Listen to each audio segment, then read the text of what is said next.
All right, howdy. Welcome back to Windley Mania, the greatest podcast you never heard of, brought to you by the greatest band that you have never heard of. That's, it's a really long tagline, but it sure does work when it does work. So, but anyways, my name is the best in the world, Andrew Reidner. No man's best friend this week. He's gone. He's out on the tour with the Turnaforte, and to be perfectly honest, the embodiment of Devin's absence. I'll give one breath. I'll give you one breath. This is what it's like without Devin. It's just like, oh man.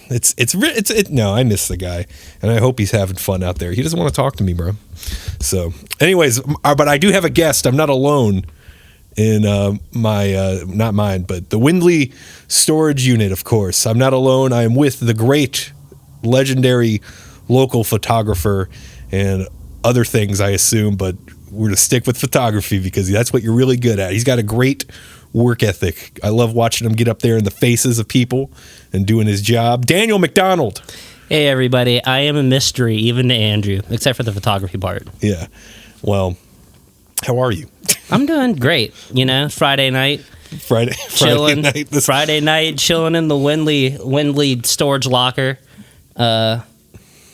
Drinking substances. The banquet. Hey, Coors Banquet. We're feeling fancy tonight. I had a Red Bull banquet. They have the new Red Bull banquets out. And it's pretty good.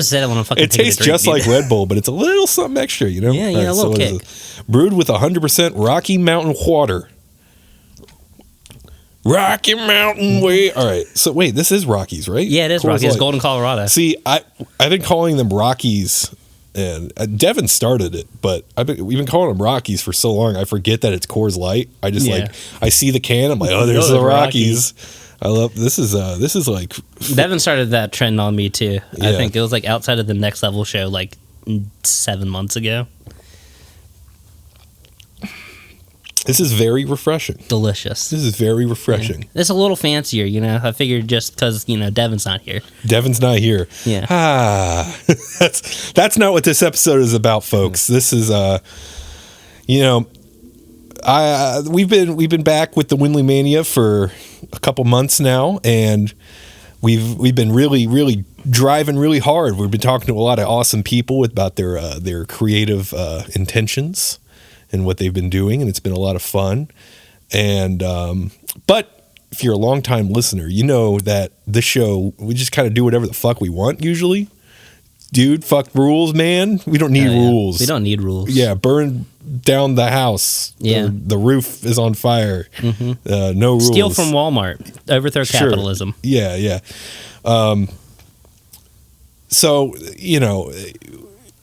there's really no purpose to the show, although I like to think that the purpose is to talk about, other people's music, and it's a convoluted thought process. But, we've done other things. Like, we've talked about the Hulk Hogan movies.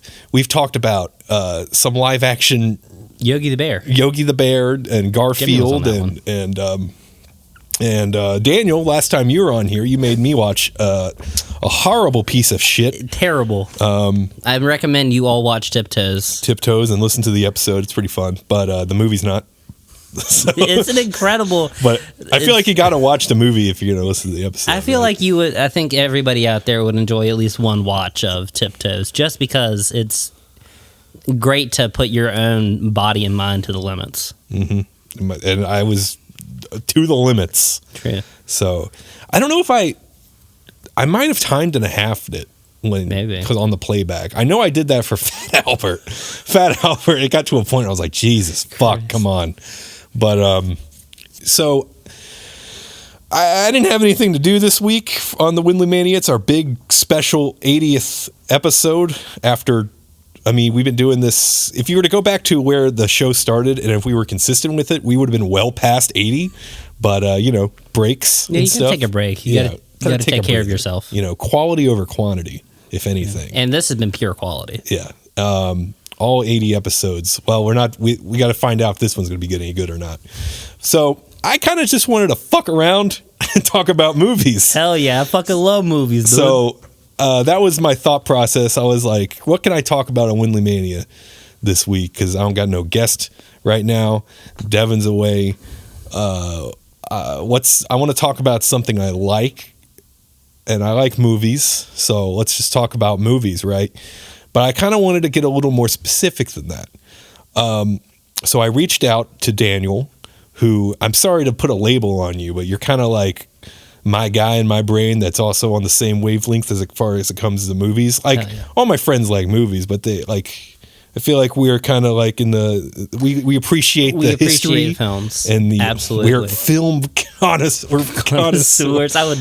It feels weird calling myself that. Yeah, but I think it'll be very funny to see my absolute like despairing lack of knowledge in certain topics, because I've gotten kind of weird about movies, but like I hyper focus on things that I like, and then I kind of go through all of that, and it has left me with somewhat of a lack of general knowledge. But this will be interesting to do, for sure. So I kind of brought up a challenge to do for ourselves, and there's a lot to contextualize here in a sense, just because of like, I want to explain what the challenge is, and I want to explain like the thought process. I guess there was a thought process. I don't know. It's dumb. What we're going to be doing though is we're going through every decade, not every decade, but since the 1900s. Yes. And Daniel and I will be picking one movie from one decade, based on our own personal criteria. So, for example, I was kind of going off of obviously it's a movie I like, a movie that I feel represents the decade, something I find compelling and important on a historic level and a technological level. It's just my pick of the decade. I don't know how did you come up with yours? So for a couple of the first decades, there were some slim pickings. Okay. Obviously, I was surprised when I went back and looked at it, but I had seen something from every decade. But when I was in the 1900s and 1910s, there's like only 2 movies per decade that I'd actually seen, and most of that was educational purposes from school. But the later I got, I tried to pick stuff that I felt represented what I personally liked about movies within the decade. I tried to take into account some of the more historical factors too, and like what I think the movie might have gifted to cinema at large. But a lot of it was more about like expressing my own personal taste in that decade with my pick, which was hard because there was a lot of great movies. But I think we will probably kind of find some maybe similarities, not similarities in the same picks, but I think we might find some common ground. Yeah. I guess 2 other things is, first of all, you and we have not seen every single movie in existence. That's true. But I feel like we've seen a lot over the past 100+ years. Not that, and that's the other thing. How old are you? I'm 28. I'm 25. So obviously we did not experience these decades at all. No. Or the decades we were born in, the 90s, we did not really experience that at all. So as far as like analyzing a decade, I guess, is just sort of like going off of everything we've seen in that decade and what we know historically. It's kind of like, I feel like it's interesting in a sense because like there's 100 years that obviously we have no like firsthand experience with, but it's like, what about these guys 100 years later? How do they react to it? I guess and maybe that's not interesting to some people, but I think it's kind of like think about like what people from 100 years from right now would like. They got on a podcast and they were like, what's your favorite movie or album or whatever? Probably Shrek. Yeah. And it was like, what would they think? Number 1. So I don't know. But I feel like we're both learned enough. I sure hope I am. So we've been it's not really the hardest task to sit down and watch a movie. So that's why we like it so much. Oh yeah, if it's Tiptoes, I'm squirming. But some of these other physical ones, pain. So, and nobody could see this on the original podcast, but when Andrew came in after seeing that movie, he was actually in a wheelchair. Yeah, I just gotten out of the hospital. Yeah, so. But yeah, I don't know. This is a whole thing I kind of wanted to put myself into, and I wanted to ask Daniel because I know he cares about this shit just as much as I do. I like making lists too. So yeah, lists are fun. You got like two of my favorite things: making lists and movies. So. Yeah. So, don't know what that says about me. I mean, that's what you like. I like making lists. I made a there's an episode for this podcast that we have not recorded. It was an idea of Garrett's, and I have a list, and I've had this list made since January. So, Garrett, if you want to do that one podcast idea that you had, I don't even know if he's listening, but I'd like to do it. It's a similar thing to this, but a different medium. Yeah. I kind of want to do this with albums at one point, but it's kind of hard to. That is kind of hard to do with albums. Yeah. It's really hard. Like it's harder to do albums than it is movies. I feel like albums are more subjective than movies. Way more. Absolutely. Yeah. So I don't know. My list. I mean, it's not a movie that I picked for this, but John Cusack. He's in the record store. High Fidelity. Yeah. I love that movie almost solely because they constantly do lists throughout the movie. Sure. But I guess here we go. We're going to get into it. I guess it's going to be a long road. We're going through 100 plus years. So again, 1900s. We'll start there. When we get to the 2020s, I guess that's just our prospective pick of so far what we think. But I guess it will truly end in the 2010s. And we're going to contextualize all sorts of stuff. Yeah. And I'm sure there will be some, honorable mentions. So, I'm going to definitely, I'll be able to listen off shit and talking about a whole bunch of shit before we're both looking at our list. I have Andrew can see mine is a lot longer. I can't read anything on it, but So, movies, man, they've been around for a while. Yeah. In fact, the whole concept of a motion picture has been around since, hundreds and hundreds of years ago. There's, about the caves in France? I actually do. I don't remember their names, but I saw there was what was his name? There's a photography YouTuber that I watched, but he went out there and did some stuff out there, and I'm trying to remember. But anyways, go ahead. You can explain it better. I don't remember the names either, but essentially there's these caves in France where there's paintings on the wall, and there's it'd be like one frame at a time, and they would turn the fire to light up a frame of a picture, and it would tell a story, and the flickering of the fire kind of resembled film itself moving past the projector. It's fucking so cool. So, and then it's kind of weird to talk about film history because a lot of it was happening all over the world, all at the same time. It was very fractured. Yeah, that too.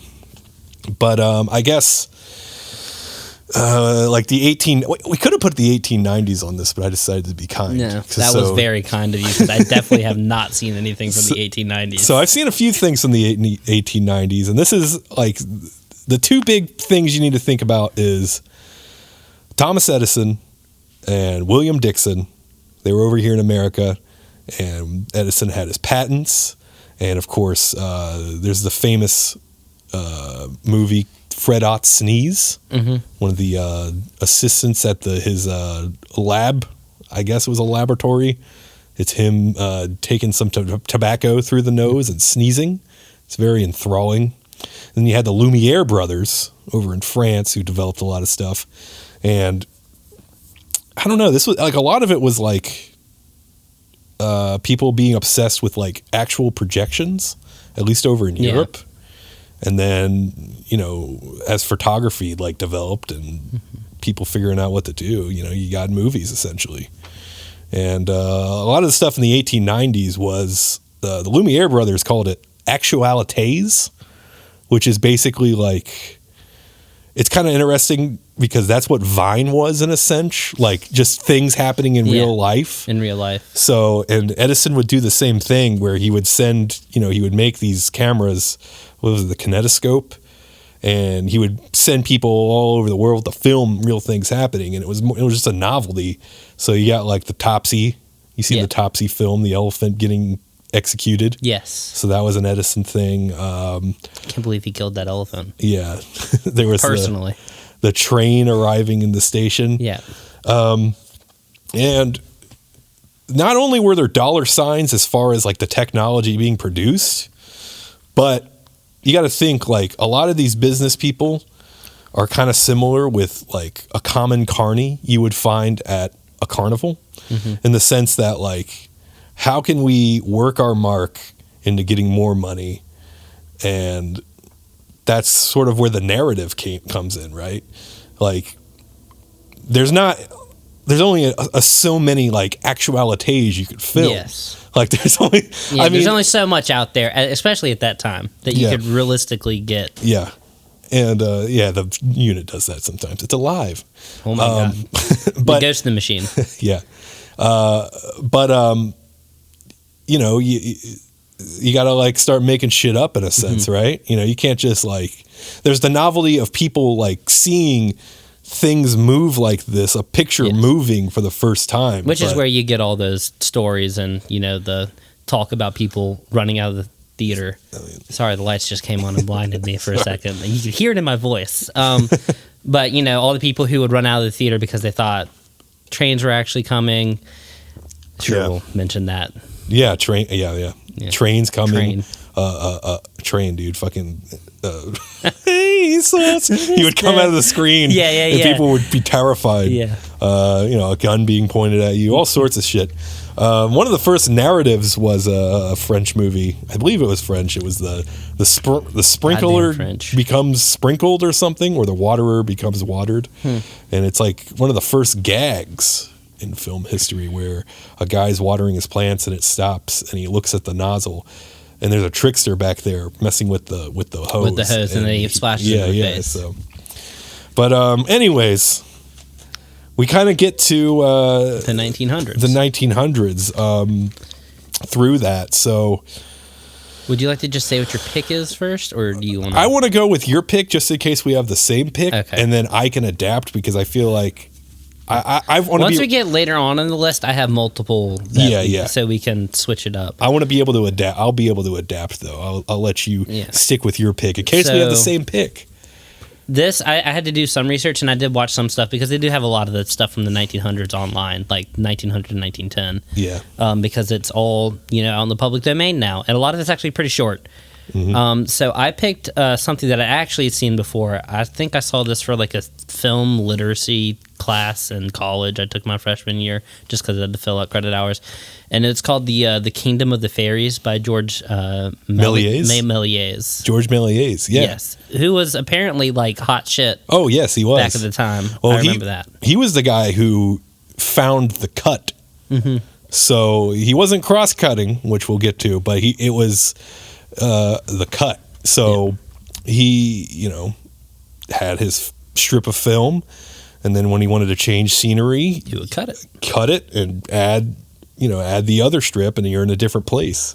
So he was that guy. Tell me about, was this The Kingdom of the Fairies? The Kingdom of the Fairies, and this is something that you notice about a lot of the films, and I'll speak to this just from my own kind of like research, is a lot of stuff back then when they were making kind of like a picture show type deal. A lot of it was actually plays that they reenacted. Yeah, vaudeville too over in the States. Vaudeville. So a couple of the other things I looked at was a Bluebeard rendition. That's a classic story of the man who has a wife and tells her not to go in the room. She goes in the room. But Kingdom of the Fairies, the reason I picked it in particular is because it's something I was obsessed with, especially in one of my later picks, is all the like painted and built sets that they had back in the days. I'm fucking obsessed with that shit. Yeah. And it has some absolutely beautiful scenes. Obviously, it's back in the day, so it's all black and white. But they have a couple of ones, one in the ocean, one of the night sky outside of a castle.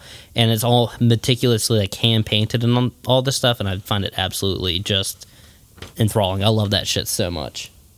So what happens? What happens in the Kingdom of the Fairies? I haven't seen. It's kind of a classic hero's journey. Okay. Woman gets taken by fairies and devils.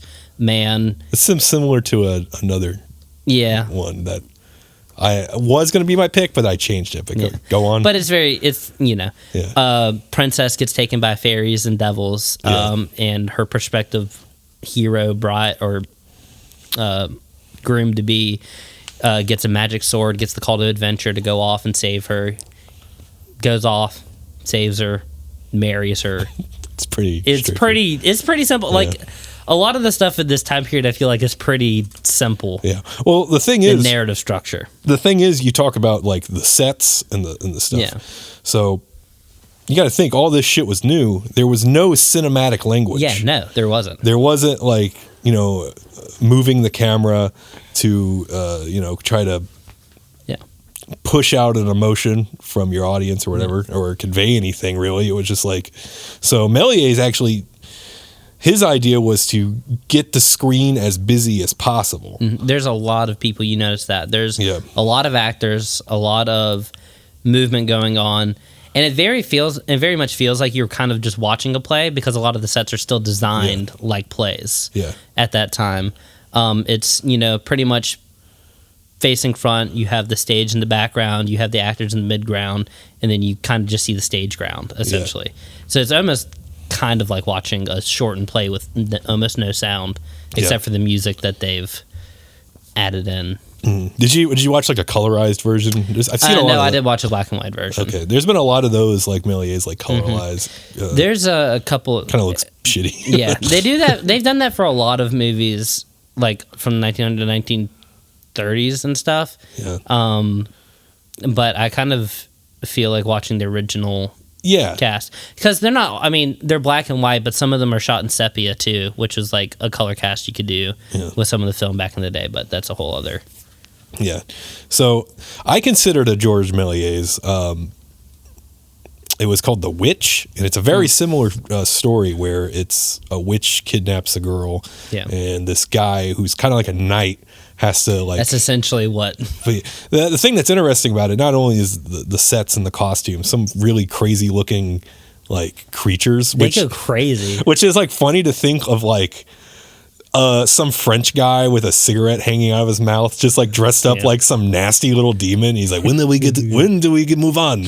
We've done the take so many times. This is art. I want this is a bomb. It's ridiculous. But that one, The Witch, reminds me of like the Super Mario, just because it's almost like a side scroller, and it's kind of interesting how he like, again, not much cinematic language, but he does create a space where you start in one place and the guy is moving left to right to the end, and there's all this shit in the middle. It sort of creates like a space you can kind of imagine in your head.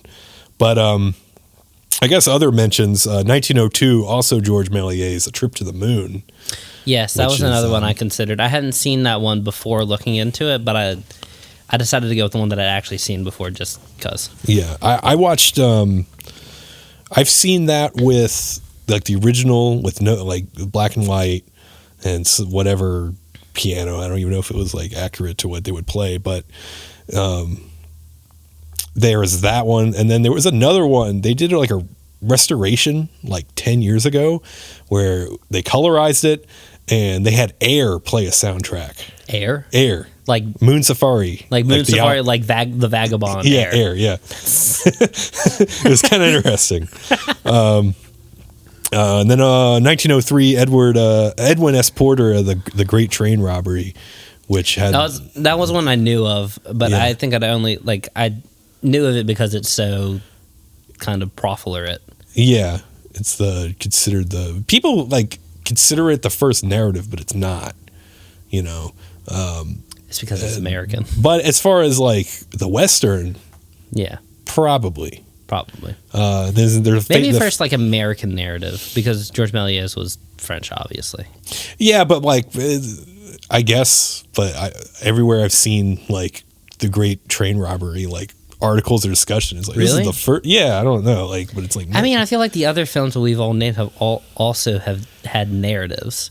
I mean, they're simple, but they're not like.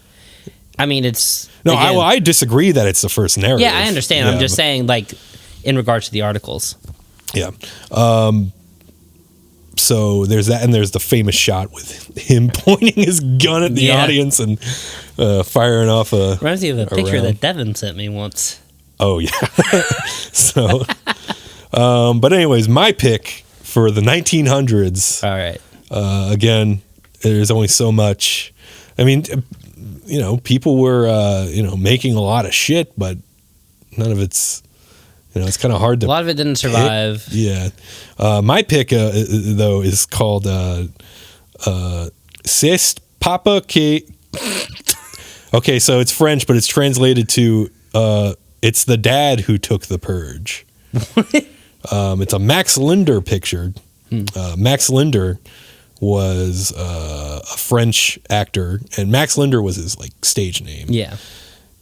He was a complete inspiration for like Charlie Chaplin. He had like the same sort of like penguin-y walk. He got in a lot of hijinks, kind of like the Tramp. And this was a Pathé movie. So Pathé was like a super earlier distributor in France. And, Max Linder's like considered like one of the first like movie stars, and sort of one of the first examples where you see like a movie making machine in a sense, just because people would go to see Max Linder because it's got his name on it. And eventually he got like creative control to do whatever he wanted. And he made like 500 movies, and a lot of them are lost. This one, the dad, 500 is a lot. Yeah. 500 is a lot of movies. Well, you got to think, I mean, this one in particular, it was the dad who took the purge, is only like 3 minutes. Which, I mean, a lot of them are short, but still, you got to factor in like. Well, he would do it. He would like film one a day, like it was like yeah. He had a tragic end. It was just like. I think there are some like explanations, I guess, like other historians know, but he ended up taking his own life at one point. But I kind of picked a really silly one to honor him by. This was his very early work. I think he started in 1905. This was 1906.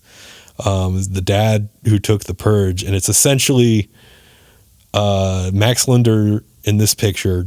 His son is sick, and a doctor comes and makes him like a medicine, and the dad accidentally takes the medicine. So Max, he ends up having diarrhea in a bunch of random places. Like he goes to a park and he like his stomach starts rumbling, and he's like, he hides in the bushes, and then this couple comes and sits down, and he's shitting. So they're like, oh, something smells bad. And then they run away. I'm glad humanity has not moved past their absolute childish fascination with poop jokes. I had to pick something like this because I don't think any of my other picks kind of deal with this subject matter, but it's something close to my heart is diarrhea. Yeah, diarrhea. So in the 1900s, I'm picking a diarrhea movie, and you can go watch. The easiest access I found to it is actually incomplete, but you don't miss much. You miss like 30 seconds, but you see all the shitting. Yeah. I think you can see The Kingdom of the Fairies on YouTube. Like, okay. I'm pretty sure you can, like, a lot of that, like, not open source, but, public domain stuff is on YouTube in some form, whether it's, like, been colorized or not. It might be on Internet Archive, too. True. Yeah. They have a lot of shit. If you want it, you can find it. Just put in effort. Yeah. Fucking Google it. Yeah, Google it. Bing it. So let's move on to the 1910s. Hey! Yeah, so now we're getting into sort of the origins of Hollywood. Yeah. Not only a lot of immigrants, moving westward and, setting up shop, but a lot of people going out there to escape Thomas Edison's patents and that bastard. And, of course, World War I kind of ravaged Europe, so... Yeah.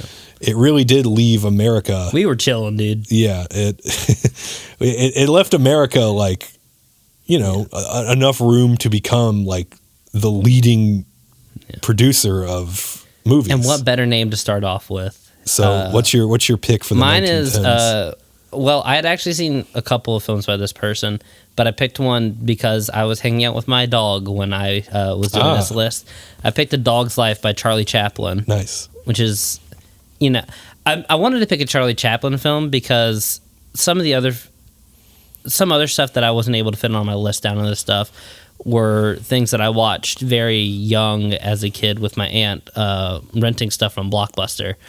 Which were a lot of the Marx Brothers movies and a lot of stuff with the Three Stooges. Mm-hmm. And I feel like even though those were kind of either more shows or a little more slapstick, Charlie Chaplin I kind of feel like is the originator of that, or like the kind of like father figure of that style of... Yeah, he was one of the big guys. He's the big guys back in the day. Like him and... Buster Keaton. Fatty Arbuckle, exactly. But Charlie Chaplin's the one that most people...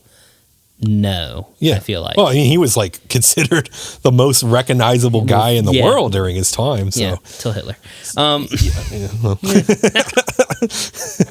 He had something to say about that. Maybe we'll get to that movie. Maybe that'll be one of our picks. Okay. But A Dog's Life is, it's fairly simple. It's Charlie Chaplin. I mean, a little bit of slapstick, a little bit of humor, gags. It involves a dog. Yeah. What more do you want? Yeah. I love dogs. I mean, I love Charlie Chaplin. But I think it's interesting when you like look back at stuff like that, especially like as I was saying, how much it influenced kind of like later generations of stuff. Because, and speaking of something that was kind of on my short list but didn't make it, but like you get a through line of stuff like that to the Marx Brothers, that sort of like slapstick humor that kind of endures throughout movies, and then you get like Jackass. Yeah. Which is kind of almost like a direct descendant. It is, yeah. Of that type of movie, which I did not pick, but I did put on my short list, but we'll come back to the 1910s for now. But it's just, I find it interesting looking back at like kind of the through line of music, like what kind of started it in a sense. Yeah. Yeah, so the 1910s was, 1914, Charlie Chaplin made his debut. Mm-hmm. He was working at Keystone Films. And I also had A Dog's Life on my short list. Yeah. Let's see. 1914, there was also one of the earlier animated films, Gertie the Dinosaur, with Winsor. I don't think I've seen that Winsor one. McKay. Is he a dinosaur? Gertie's cute. He's a cute guy. They got a real life Gertie in the MGM studios. They got a real life dinosaur? Holy shit. Well, he's like in a pond. He looks really cool. But yeah, Gertie's a cool guy, man. Movie magic, baby. Original Jurassic Park. I'm going to get some collar tugging stuff a little bit. My pick comes from a director people have a lot of issues with, and that's completely fine because he was very self-indulgent, especially, during this time, he was trying to make his epics. Like Frank Zappa. Frank Zappa. Fuck Frank Zappa. You don't like him? I don't think he's a little self-indulgent. Oh, that's fair. He's fine. I like just Live on the Roxy. I love that album. But Hey There, Bobby Brown. That's a classic. But D.W. Griffith. Yeah. So obviously, Birth of a Nation, which that's a movie that exists in Tolerance. It is certainly a movie that is real. But I'm going with something earlier with D.W. Griffith, mainly because of its importance for the cinematic language. Rights. Sure. I'm going with 1911's The Lonedale Operator, directed by D.W. Griffith. This was it's a really a short little movie. I think it's only like 20 minutes maybe. But it's this girl who works at a train station who has to deal with these robbers. What's really interesting about it, though, is this was a very early example of cross-cutting and using cross-cutting to build tension. So you have going back to the train for when like help arrives, going back to the situation at hand at the station, kind of like having subplots for the first time in a movie and letting the audience, relying on them to follow along. Find the through line. Yeah, figure out what's going on. There's also a famous example of a close-up, and not like close-up like Sunset Boulevard in that sense, but a close up Beautiful movie, by the way. Yeah. Maybe that'll be one of our picks. Maybe. Who knows? But there's a close up on a wrench that was going to be like used as a gun or a fake gun. But anyways, he was highlighting that it's an important item and that, hey, he directing the eye to that. Mm-hmm. So, we still have spotlighting it. Yeah. So we still had like the static camera, but this movie had a lot of things helping directing the audience in a sense to how to react and what to pay attention to and messing with their emotions in a sense. So gotcha. The Lone Dale Operator, what was In a Dog's Life? It's pretty solid. I think that's pretty Yours solid. is better than mine as far as like, a movie, but I had to pick, You went with a slightly harder sell, I feel like. That's brave of you. I guess we'll get into the 1920s, and I picked one, and this is legitimately, I love this movie so much. I have this on the restoration of this on DVD, and I try to show it to as many people who will dare to watch it. But for the 1920s, I picked The Cabinet of Dr. Caligari, which is Robert Vine, German expressionist film. And this is kind of where I started getting really into like learning about, or not even learning, but experiencing like films from another time. I love German expressionism, especially again, because as I mentioned earlier, the painted sets, you get sort of like one of the most iconic, like, not villains, but like, I guess he is technically a villain in César, which is the somnambulist in the movie, for those who haven't seen it. But you get these wonderful, like, abstract painted sets, these extremely exaggerated towns and cities where it's kind of adding to the mood of the movie. You get these really interesting, I'm trying to remember the exact technical term for it, but it fades in a circle into the actor's face and then fades back out for the cut, instead of like a just chop cut or anything like that. You start to see stuff like that in the German expressionism. I had a couple other things on my short list, but I'll let you say your movie first before we... the 1920s, of course. German expressionism at full swing. Hollywood at full swing, too. This was the start of the studio area. That's weird, because obviously era. So you had studios would own their own picture palaces where they would play their, Fox, RKO, stuff like that. And would play. Randy Orton was there? Yeah, Randy Orton had his own studio. Out of nowhere. Him and Howard Hughes were tight. They flew planes together. Whoa, that's crazy. But, so you had that. And that's honestly like, I would love to go in one of those, man. I don't know if I haven't really looked into seeing if like any old ones existed, because we'll get to this later, but a lot of, those had to be shut down after a lawsuit. But I wonder what happened there. Yeah, I feel like with German expressionism as well, you kind of get into genre in a sense. Yes, absolutely. So it's where the horror genre was born. Yeah, horror as well. Fritz Lang's Metropolis, kind of like... Lovely movie, by the way. Yeah, the sci-fi and stuff like that. You also, at the end of the decade, you get into the sound era with The Jazz Singer, which kind of fucked up a lot of people in the... Just a couple other horror recommendations, because I do like the silent movie era. I was just about to say area, too. Goddamn. Vampire with a Y. Yeah. And this is actually the decade that Nosferatu was released, which is very recognizable. For F.W. Murnau, who also he did did you ever see The Last Laugh? I did not. That was almost my pick. It's a Murnau as well, and it's a pretty touching story about an old elevator operator. Oh, yeah. Did he laugh? At least one time. He has the last laugh, I'll say that much. But yeah, and another thing, we're also getting into feature films. Yes. So the length is longer, and Charlie Chaplin, he's got The Kid, and then I think Charlie Chaplin has at least, this is just my opinion, at least like 4 masterpieces. And I think very highly of The Gold Rush as well. That's a great one. Yeah. So, The other ones come out a little later, two big ones when we get into the 30s. But that's also was in consideration. I also had the cabinet of Dr. Caligari in consideration. Steamboat Willie of iWorks and Walt Disney. Yeah. It's crazy to think how early that is. Yeah. Like when you think like Disney's starting, you would assume like 40s, 50s maybe, even for the black and white era, but it's like 1920 is extremely...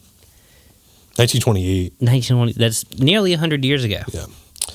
So, but my pick for the 1920s comes from 1926. Buster Keaton and Clyde Bruckman. I think he's the director. I think they co-directed. But Buster Keaton's The General. Which, have you ever seen The General? Which one is that about? I've seen quite a few Buster Keatons, but I kind of have amalgamated This is the them. one where he's on a train for most of it. Yes. This is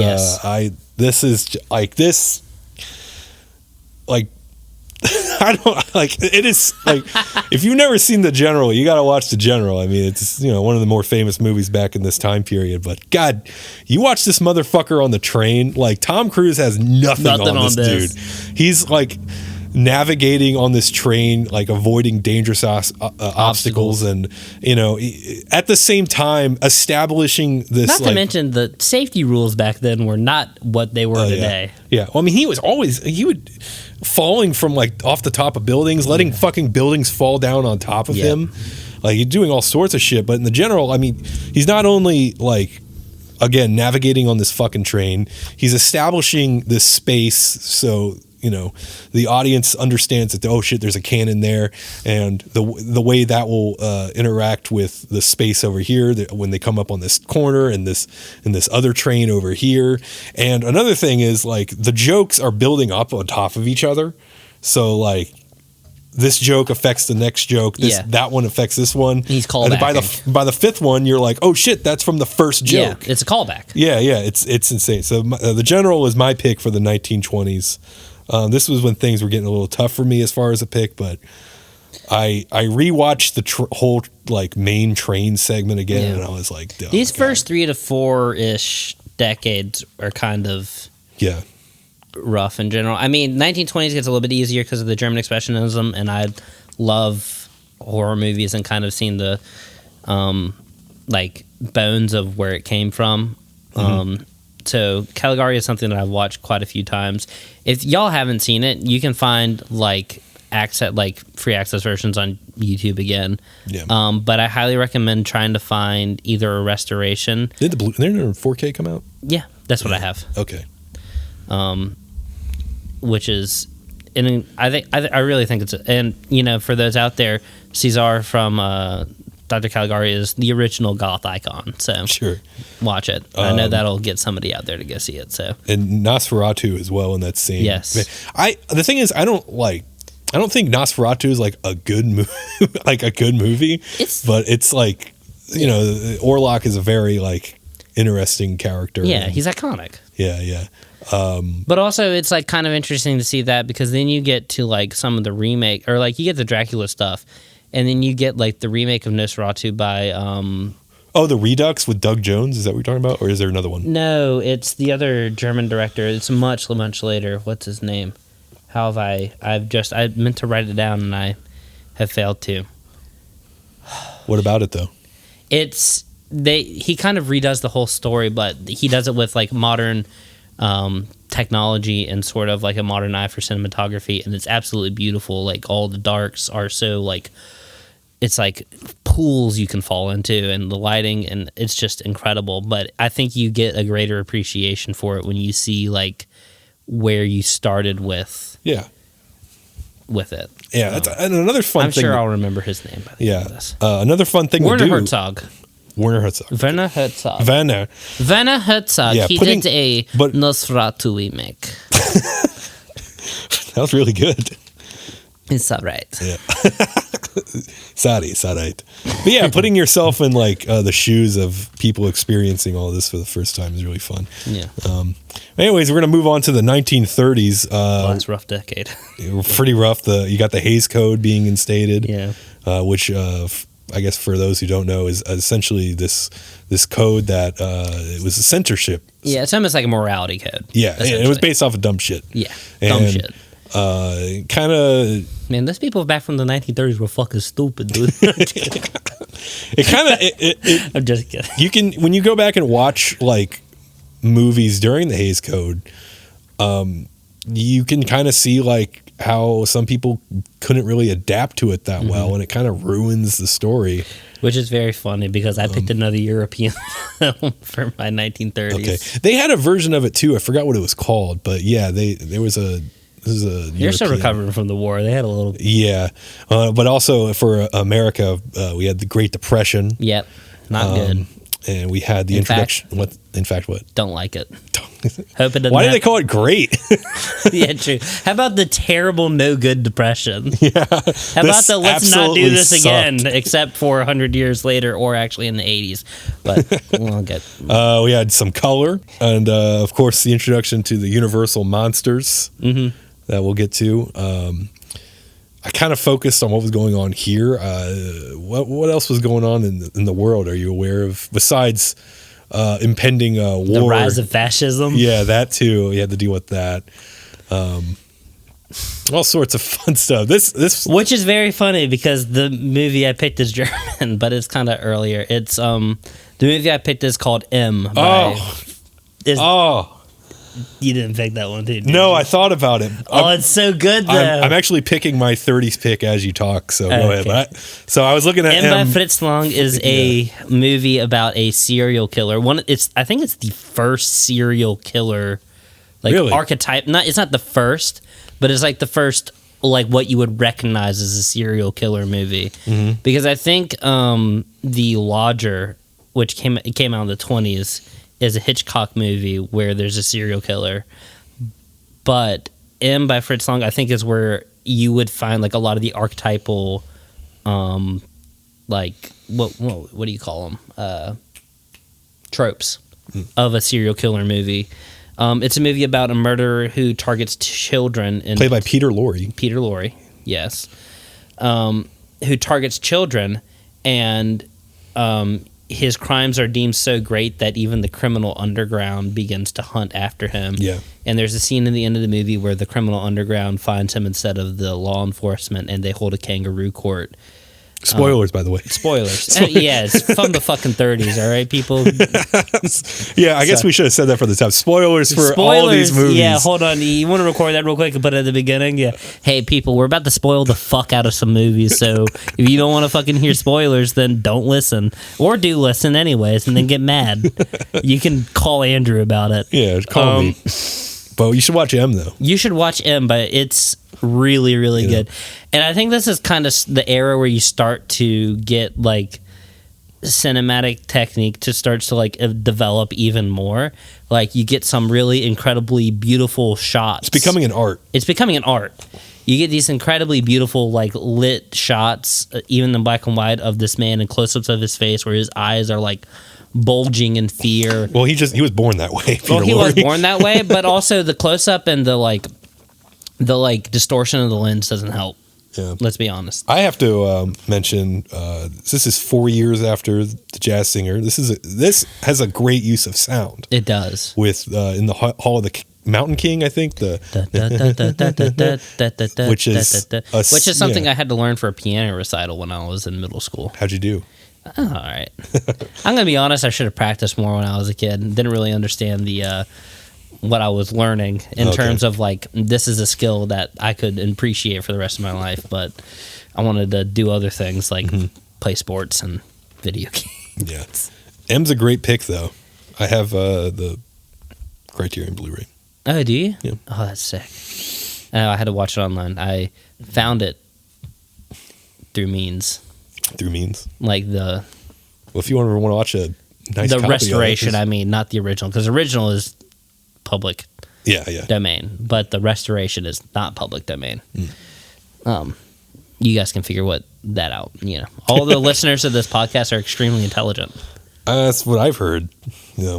Through the responses on Spotify. The average IQ of the Winley podcast. Actually, it says it on the 128. Yeah, it says it on the analytics. Whoa, that's crazy. Yeah, it says how smart. How do they know that? How does Spotify do that? How do they have this? Because it automatically the score shoots up if you listen to Winley Mania. No, I see. So, I see. M, that's a great pick. I might have been almost picking that as well, but I'm glad. See, but I'm very happy to adapt. I'm very happy to adapt. So I'll let you go first in a couple next decades because. No, I want you to go first in the decades because I like adapting. Okay, so, fair enough. I don't want you to have to change a goddamn thing. Okay? But I have a lot of picks starting from 1950s on. It really starts to get. Yeah. 1930s for me is where things started to get hard. Really? Yes, because again, M. I didn't want to go with like the super obvious stuff towards the end, like Wizard of Oz and Gone with the Wind. That's fair. I considered Gone with the Wind, but I felt that was. I also don't like that movie. I mean, I think it's a great movie in like technical terms, especially for the time and like what it did. But I don't like that movie because it's like Civil War revisionism. Yeah. Not to like get woke about it, but it's just very funny. Yeah. In that way. Yeah, I kind of like I kind of think about it it's kind of hard to think about it in a sense because they were definitely like fucking Gone with the Wind was definitely not doing this, but when you get to like some of the Tarantino films that have come out recently, like Inglourious Bastards, Once Upon a Time in Hollywood, Unchained. Those were a lot of revisionist things as well. Yeah. What was the other one he did out west? Hateful Eight. Hateful Eight, thank you. I couldn't those remember. are all revisionist things. He likes to play with history, and but I kind of approach those like these are fairy tales. Yeah, like literally once upon a time. Like, like he was taking an artistic liberty with it. Yeah, Gone with the Wind feels a little too close to the subject matter. Yeah, it's a tough sell, and it's also a different time. You know. A lot of not to say that you shouldn't go watch Gone with the Wind. I feel like you should watch. I think you should watch Gone with the Wind. I should say that it just feels weird for me personally. I don't know. Yeah, it depends, but you Make can't your really, own mind. You can't deny that it's important. It is extremely important. So that's why I watched it. Yeah, I used to watch that more often as a kid for some reason. It was always on TV, and we had the tape. As well. We did leave TCM a lot on. Yeah, that was definitely a thing. So, that was another one earlier we didn't mention was Bringing Up Baby from the Bringing Up Baby, of course. Howard Hawks. Love one of, I feel like it wasn't because you had like the slapstick, but that felt like one of the first like almost non-slapstick. Well, this was like the time of the screwball. Yes. The screwball comedy. Yeah, but it was like one of the I kind of categorize them different in my minds, but you have stuff like Charlie Chaplin and Buster Keaton, stuff like that were comedies. Bringing Up Baby felt really more like one of the, like when they first had their big breakout hit of a like studio comedy. You know what I mean? Sure. Like, and we don't really. I'm trying to think of the past like 10 years, the last like studio comedy, but The Hangover. The Hangover.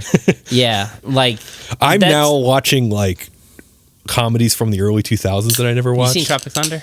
I've seen that. Good. So there's like a bunch of stuff I just never saw. So like the first time I saw Superbad was like a couple years ago. Oh, really? Yeah. Balls of Fury? Balls of Fury was one I was familiar with, yes. But I figured that feels like a Andrew movie. I love it. But it was one I watched a bunch. But we had watched Bringing Up Baby quite a bit because it was on TCM all the time when I was a kid for some reason. My girlfriend doesn't know this, but I know it. She's becoming a huge Cary Grant fan because I keep showing her Cary Grant movies. Cary Grant is, dude, he's still got it. He's still got like, it. It's been all this time, and he's like still like that Cary Grant magic is working. It is. I do like Cary Grant. She loved Bringing Up Baby. She loved His Girl Friday. Yeah. But I don't want to get to the. We'll get to the other stuff later. But he still works. So the other Chaplin masterpieces, of course, I was really heavily considering City Lights, which I love, and it has the most useless intertitle of all time towards the end. Have you seen City Lights? I don't think so, actually. Sorry. Again, there's a lot of movies that exist. Yeah, I only have so much time. I highly recommend City Lights. Okay.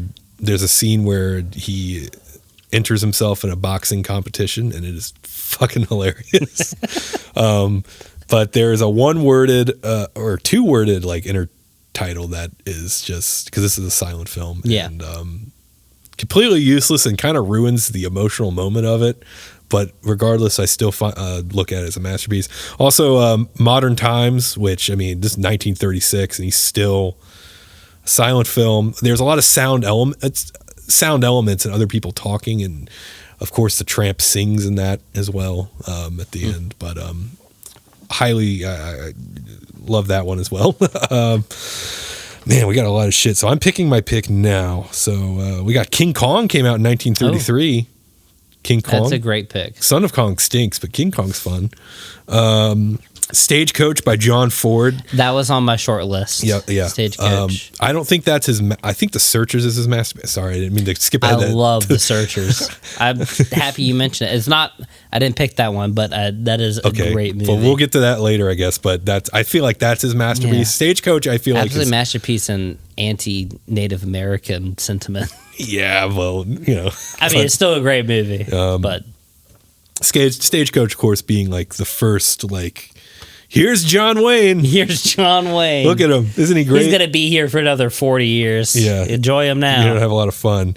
Grand Illusion. I considered that. I almost bought that the other week at Barnes & Noble because they had it on the Criterion sale. It's Criterion. It's one of the first ones. It is one of the first ones. Yeah. I think it might be like in the first 10. Yeah. First 10 spines of Criterion. By the way, July, November, Criterion goes on sale half off at Barnes & Noble. So maybe, I think, yeah. If you want to get some cool... I bought one today. Yeah. If you want to get some cool re-releases with great director commentaries and other cool features, go to Barnes & Noble. Yeah. Barnes & Noble plug. We're trying to get a sponsorship. Yeah, Barnes & Noble, please. Let me have stuff for free.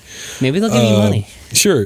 There was 1937's Leo McCarey's Make Way for Tomorrow, which was a huge inspiration for Ozu's Tokyo Story. I hope that's not... I love Tokyo Story. Yeah, so... I have that one. Kind of like the same, like, hey, aging sucks. Yeah, and tradition sucks. And yeah. But Yoshinori Ozu is... Yeah. The Thin Man... William Powell comedy. Just about a man who doesn't eat a lot.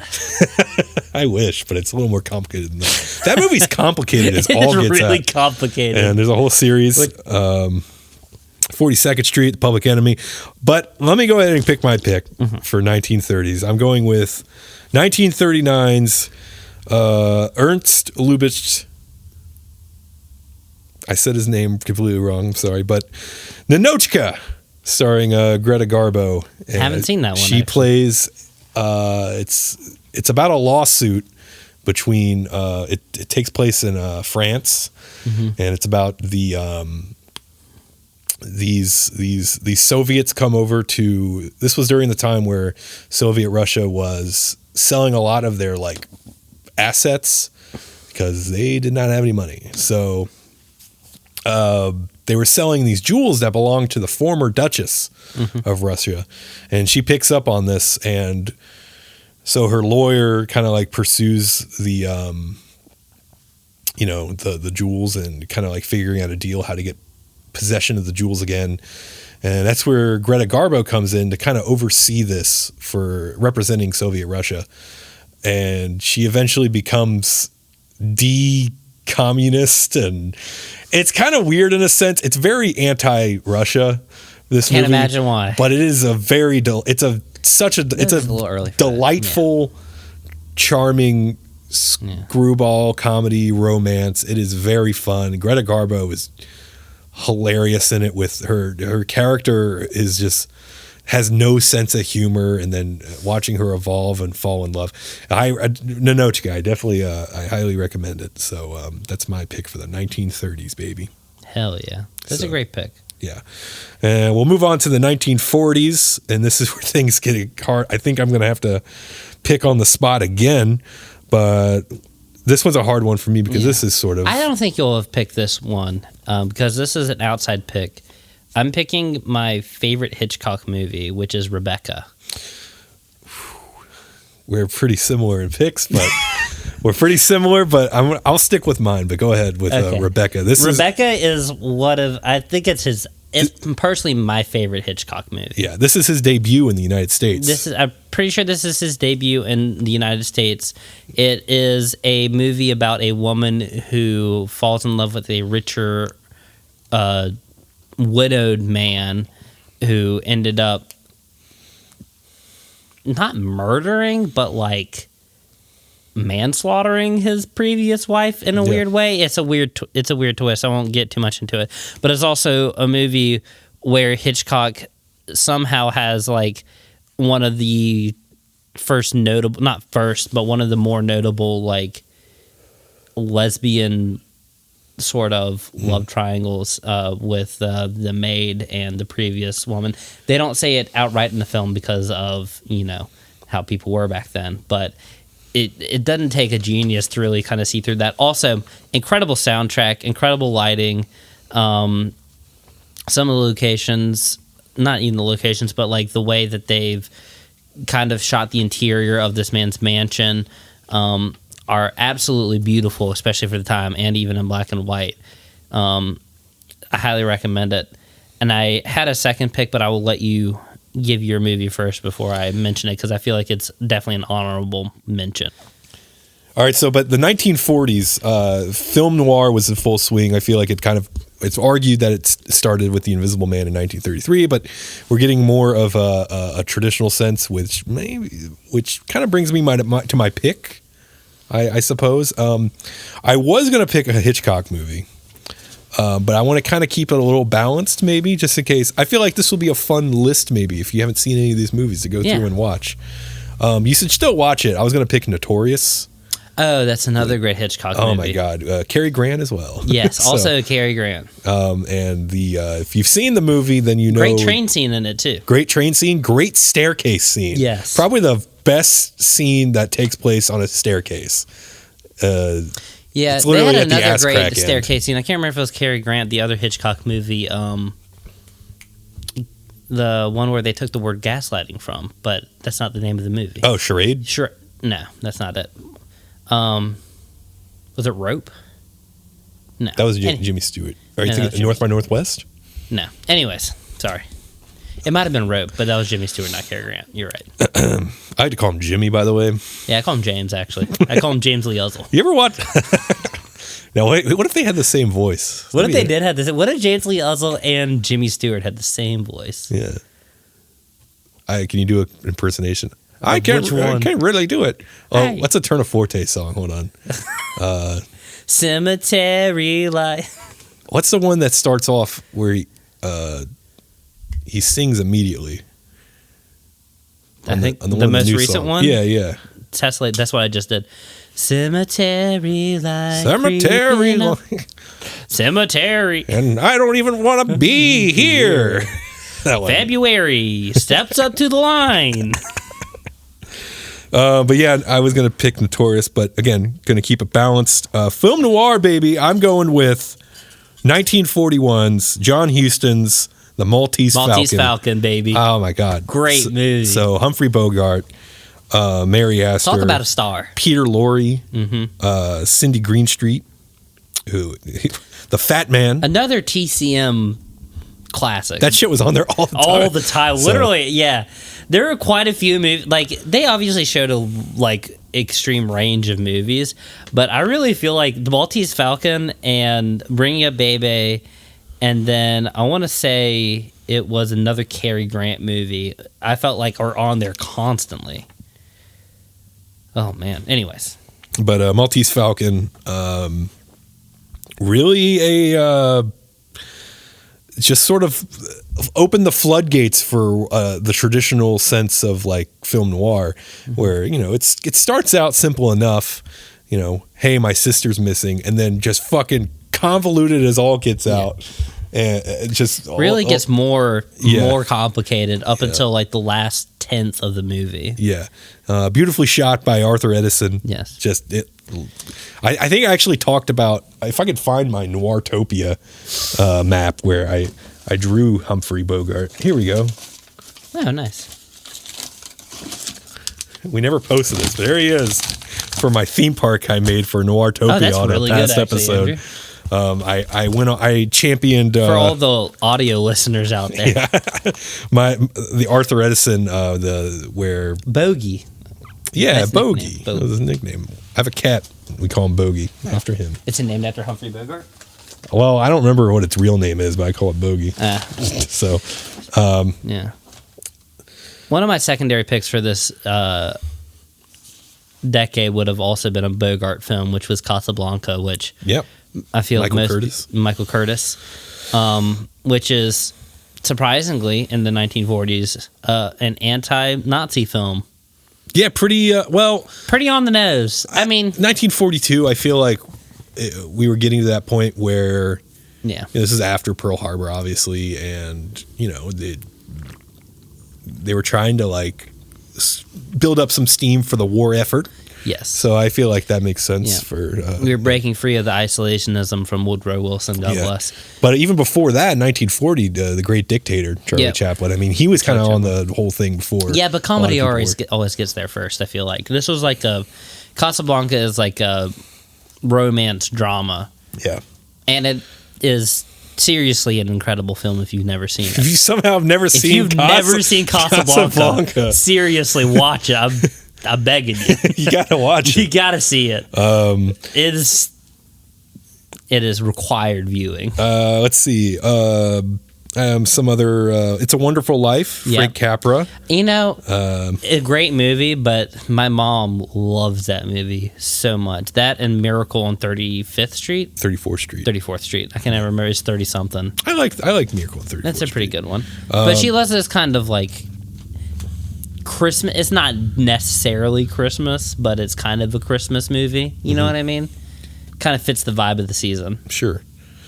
Citizen Kane, of course, which is considered like the greatest film of all time by critics or something like that. Yeah, but have they ever seen Shaquille O'Neal and Steel? No, but have they ever seen Shaq Fu? I don't think so. Oh. So, Citizen Kane. Some post-war stuff. Europe was kind of dealing with, we just had a war and we got fucked up. So, Italia. That's weird. Italy, in 1948, we had Bicycle Thieves. Have you ever seen Bicycle Thieves? I have not seen that one. We gotta watch Bicycle Thieves. Gotta watch Bicycle Thieves. I gotta put that on my list. Bicycle Thieves.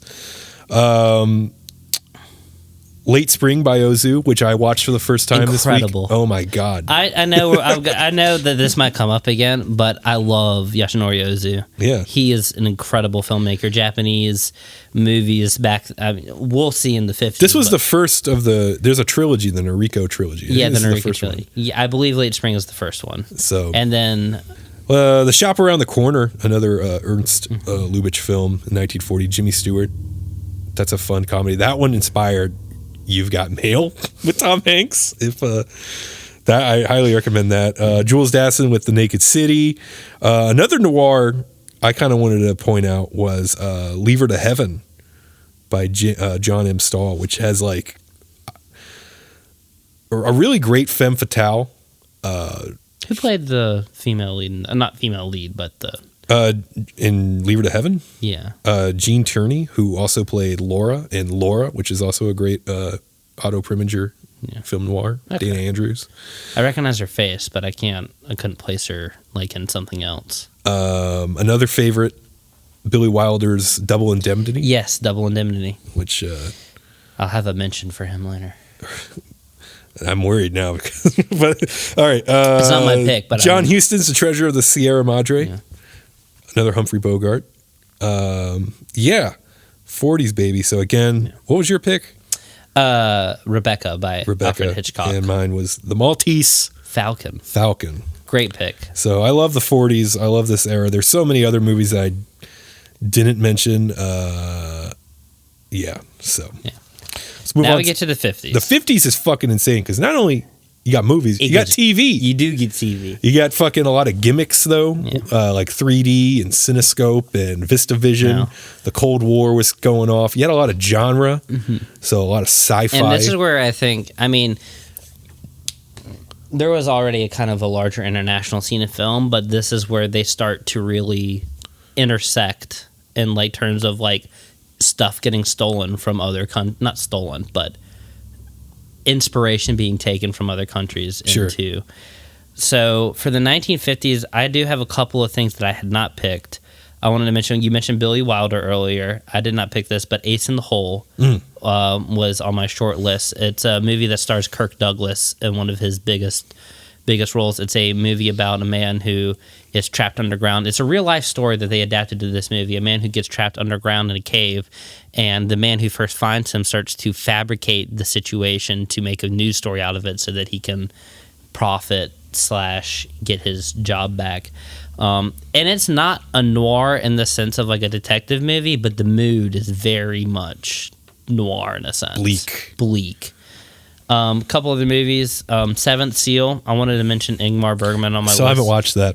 I have his entire. I have the entire. Oh, you have the set? I have the complete box set of all of his work he's ever done from Criterion. So if you want to, can I borrow it? Yes, you absolutely can. Thank you. Yes. Vertigo by Hitchcock, which is my second favorite Hitchcock movie. A lot of people love that one. Great one.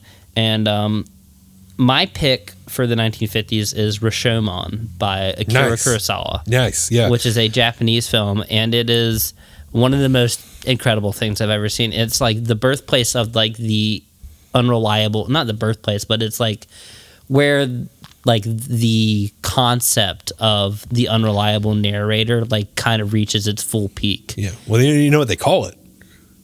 The Rashomon effect. The Rashomon effect. Yeah. Not to mention it's beautifully shot, and Akira Kurosawa is one of my favorite directors of all time.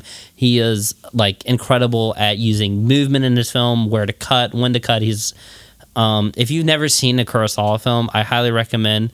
On my short list also for the 50s from him was Seven Samurai. Yeah, he was killing it in the 50s. Well, he was absolutely murdering it in the 50s. Seven Samurai is Ikaru, fucking Rashomon. Kurosawa also like sort of invented spaghetti westerns accidentally by making was Hidden Fortress 50s?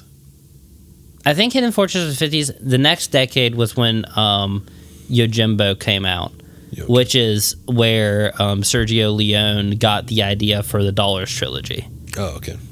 Which is famously the Clint Eastwood movies. That's the 60s. We're talking about the 50s. But anyways, he did Yojimbo and Sanjuro, which are samurai films. And if you haven't seen those, they're essentially like spaghetti westerns, like The Good, the Bad, and the Ugly and The Fistful of Dollars, but samurais. But Rashomon, anyways, beautifully shot. It's the story being told from different perspectives of people who were involved in the crime of a man being killed and his wife being taken by a criminal. Yes. And I don't want to give too much away, but essentially they have all these different narrators, and you have the setup of the film of a monk and two men talking about what just happened as if it was a crazy story that just happened. And it's very much a reflection on like humanity and like, you know, finding hope and like the bleakness of existence. Anyways, Andrew, what was your great pick? I didn't think I was going to have to wrestle with the 1950s, but I ended up having to. There's a lot of a lot of great shit. I mean, I tried to limit my short list to some stuff because I didn't want to. 1959. Alfred Hitchcock, North by Northwest. Great movie. The first James Bond movie, really. It really is. Although you can kind of like point to Notorious too, just because it's like a spy thriller with it's kind of a spy thriller, but North by Northwest feels like the first one where the main man is competent. Yeah. Cary Grant is Don Draper, and he gets mistaken for James Bond. Yeah. So, great movie. 1957, Stanley Kubrick's Paths of Glory. Also Kirk Douglas. A lot of great movies. Facing the Crowd with Andy Griffith. Rear Window, which was almost my pick. Probably my favorite Hitchcock. That one's up there. He has a lot. He has a lot of great movies. Yeah. Tokyo Story we talked about. 12 Angry Men. Sidney Lumet. Or Lumet. I'm not sure. I have his book, but I don't know how to say his name. Vertigo. Singing in the Rain. That was. Seriously, I considered that was on my short list too. I didn't mention it but I know people will kind of like look at it and say, "Oh, it's kind of a musical." No, Singing in the Rain is one of the greatest movies ever made. Yeah, and one of the greatest musical movies, but yeah, one of the greatest movies. It's seriously great, and people don't realize this, but like a lot of the like choreography and stuff that they're doing, like especially the one in the rain, he's wearing like a wool coat that weighs like 50 pounds because of the rain. Yeah, it's seriously watch Singing. Sorry, just watch it. Watch it. Billy Wilder's Sunset Boulevard. Yep. Bridge on the River Kwai. Roman Holiday. All About Eve. 400 Blows. Touch of Evil. I'm just like naming shit. An underrated noir. I feel underrated at least. Night in the City, starring Richard Widmark, where a con man.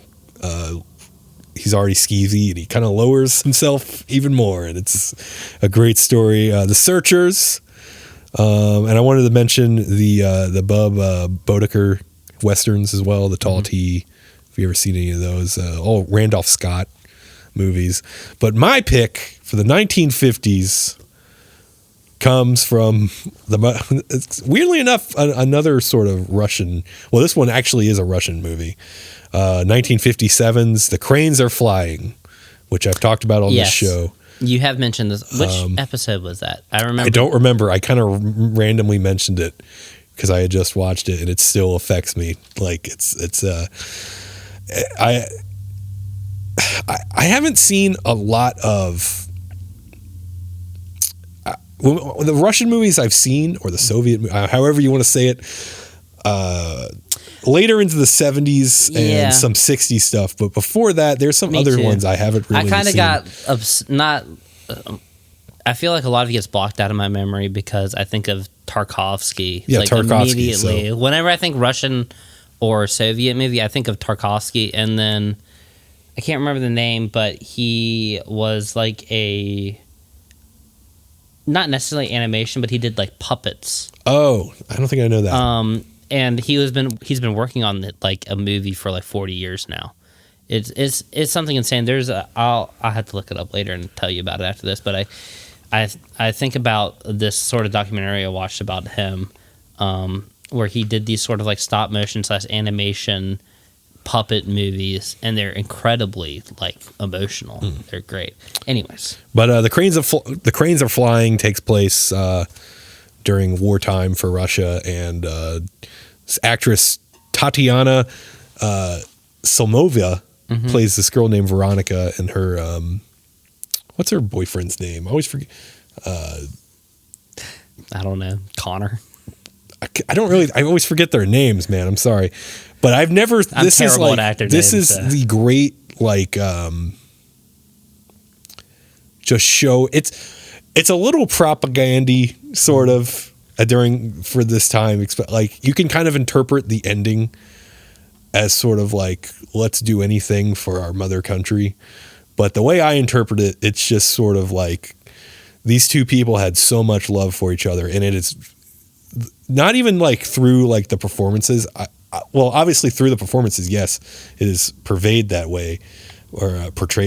But how it's shot, there's this when he goes over to her apartment and she's up the stairs and he's so excited to see her and has something to tell her, and the way the camera follows him going up the stairs and it's spinning because, like, you know, you get dizzy when you fall in love, man. So, but the ending where, again, the way I interpret it, just taking this love and, you know, moving it forward, you know, to people who may not be able to experience something like that. So yeah. I don't know how to like kind of explain it. It's more of a feeling than anything. But The Cranes Are Flying. You ever seen it? Yes. Okay, you've seen it? Cool. Yeah, so you know what I'm talking about. Yes. I don't want to spoil it because I feel like it's really hard to like, because it's really hard to talk about some of these without spoiling it and wanting y'all to watch them. But I force my friends to watch movies with me all the time. So, Yeah. you know, just get together, make some popcorn. I don't know, do dinner with your friends, watch a movie. So let's move on to the 1960s. Now we get into some spaghetti westerns.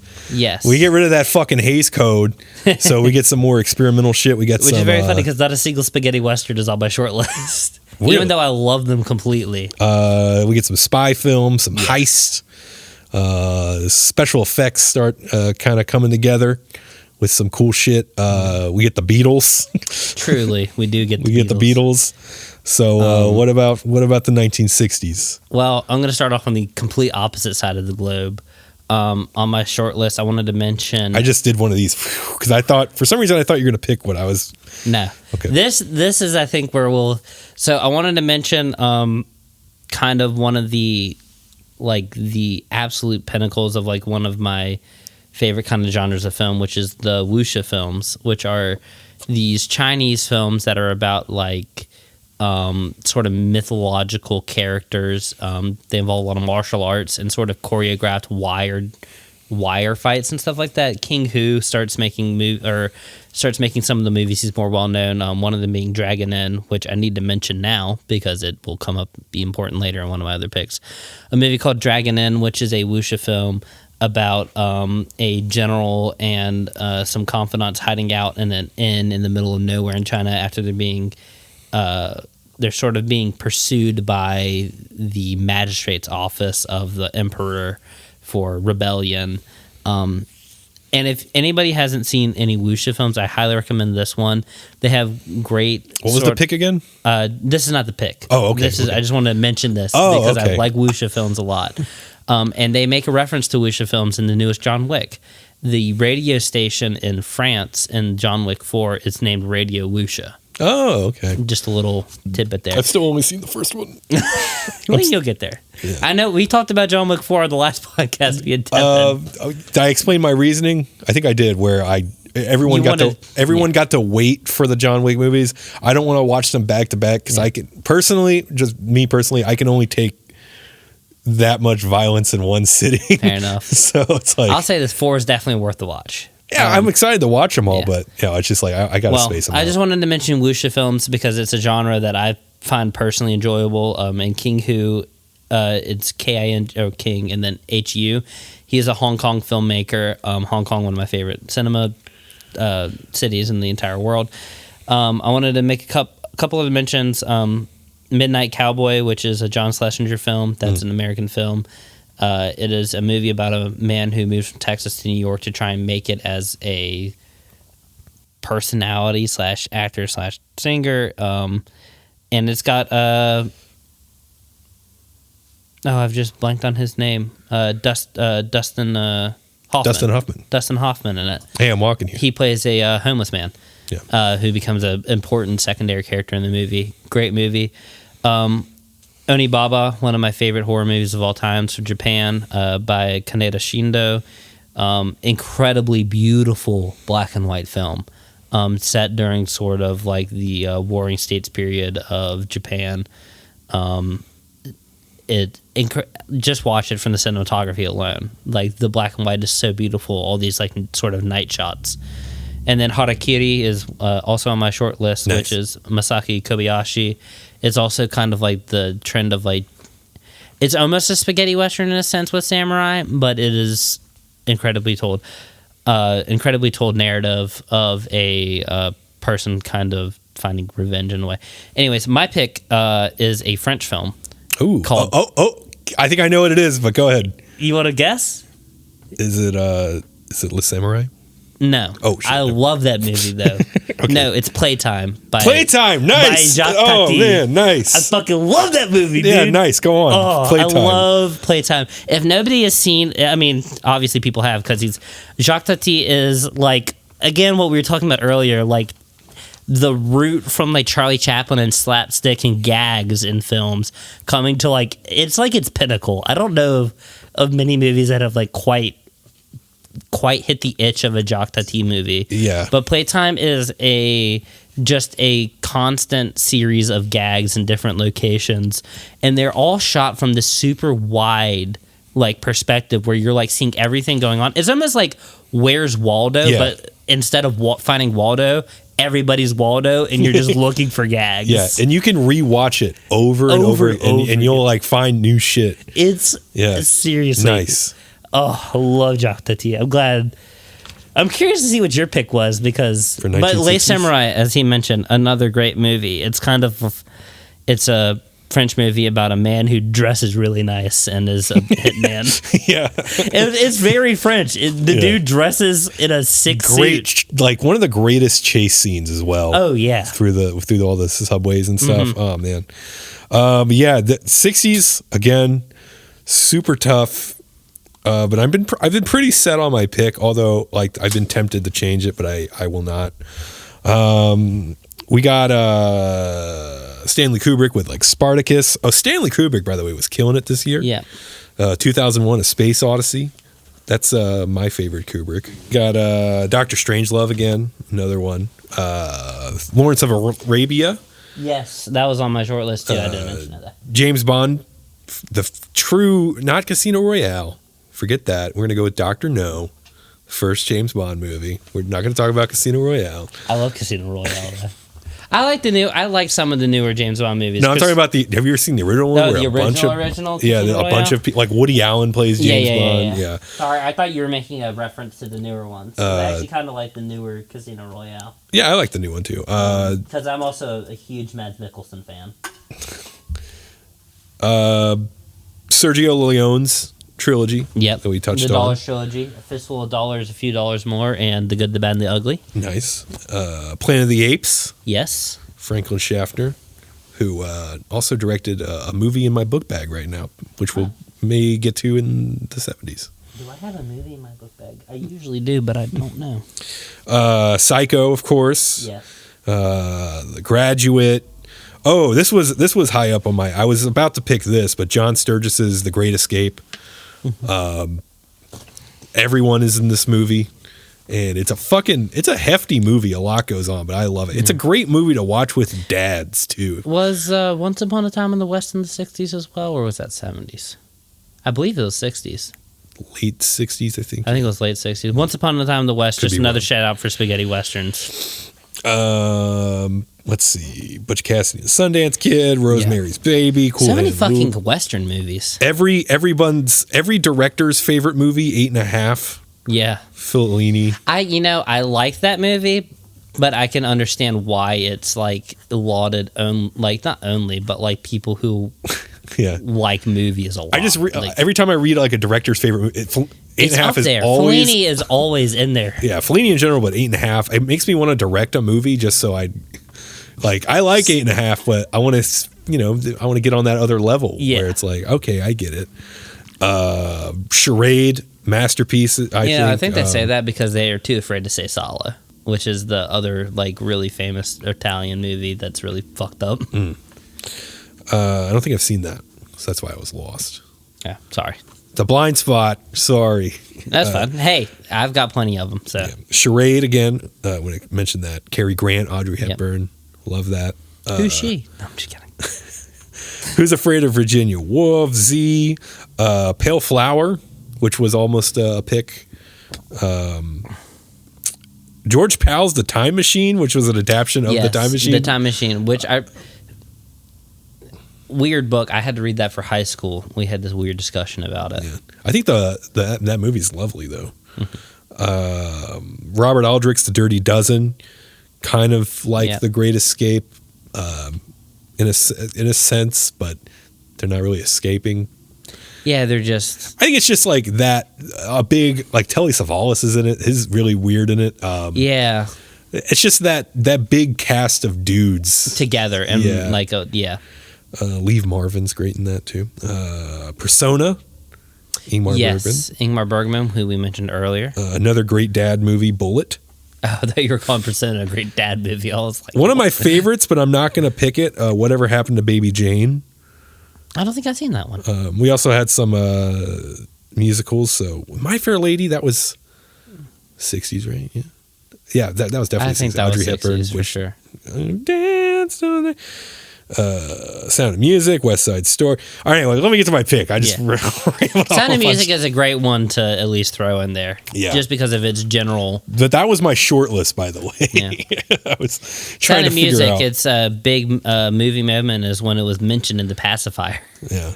Which is the Vin Diesel movie in which he plays a bodyguard for children. So my pick for the 1960s comes from 1960, Billy Wilder's The Apartment. That's a good pick. So I didn't even think about that one. Jack Lemmon, Shirley MacLaine, Fred McMurray plays a fucking asshole.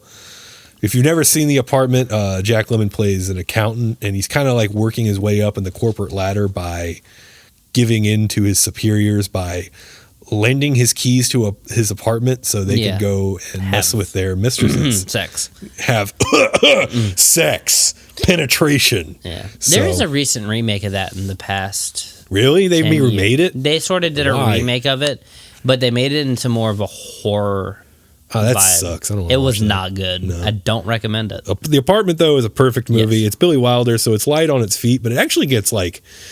It hints up for when we talk about the 70s, like as far as isolationism and sort of that whole philosophy. It gets bleak at points. Billy Wilder is fairly bleak, I feel like, because as I mentioned, Ace in the Hole early, like the decade before, is like an extremely bleak look at like media, and it really foretells like a lot of like the sense like how media sensationalizes crimes and stuff like that. And The Apartment is also kind of that, but it's almost on more of a personal human level than like a larger media level. Mm-hmm.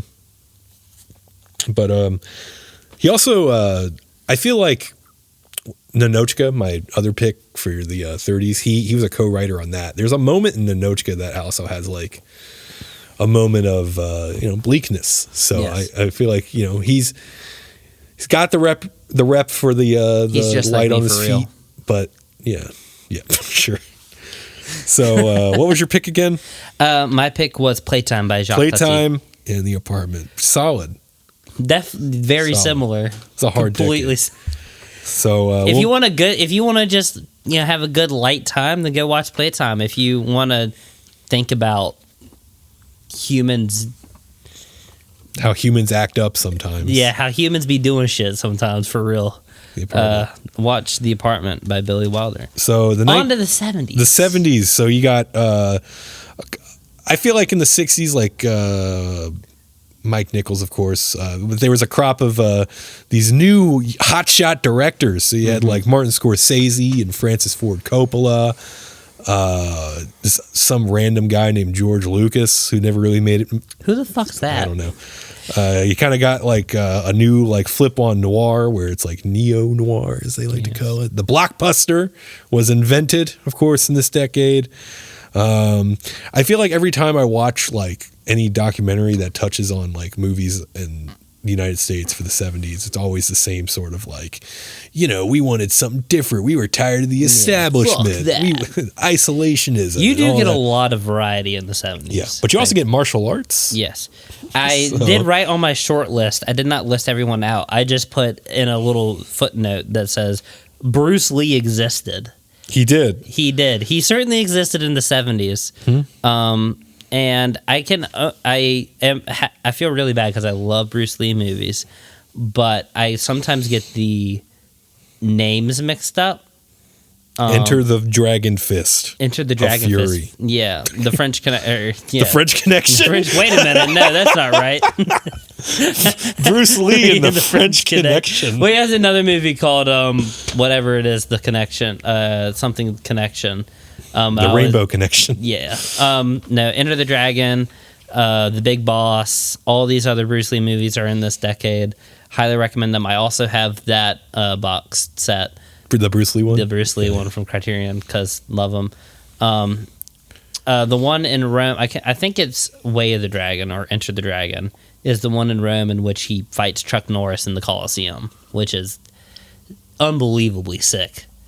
Just fucking love martial arts movies. Anyways, you also get stuff like Carpenter. Halloween came out in the 70s, which is one of the, not the first slasher film, because obviously Psycho came out, but like what people point to as like one of the highlights of it in its early sort of years. Texas Chainsaw Massacre, Texas 74. Chainsaw Massacre, which was an indie film, which people don't really realize because people think like they know Texas Chainsaw Massacre, but it was shot like in a house in Texas in like 120-degree heat, like over like a month maybe by like a crew of less than like 30, which is really crazy to think about, and it's way more art house than I think people give it credit for. Anyways, sorry.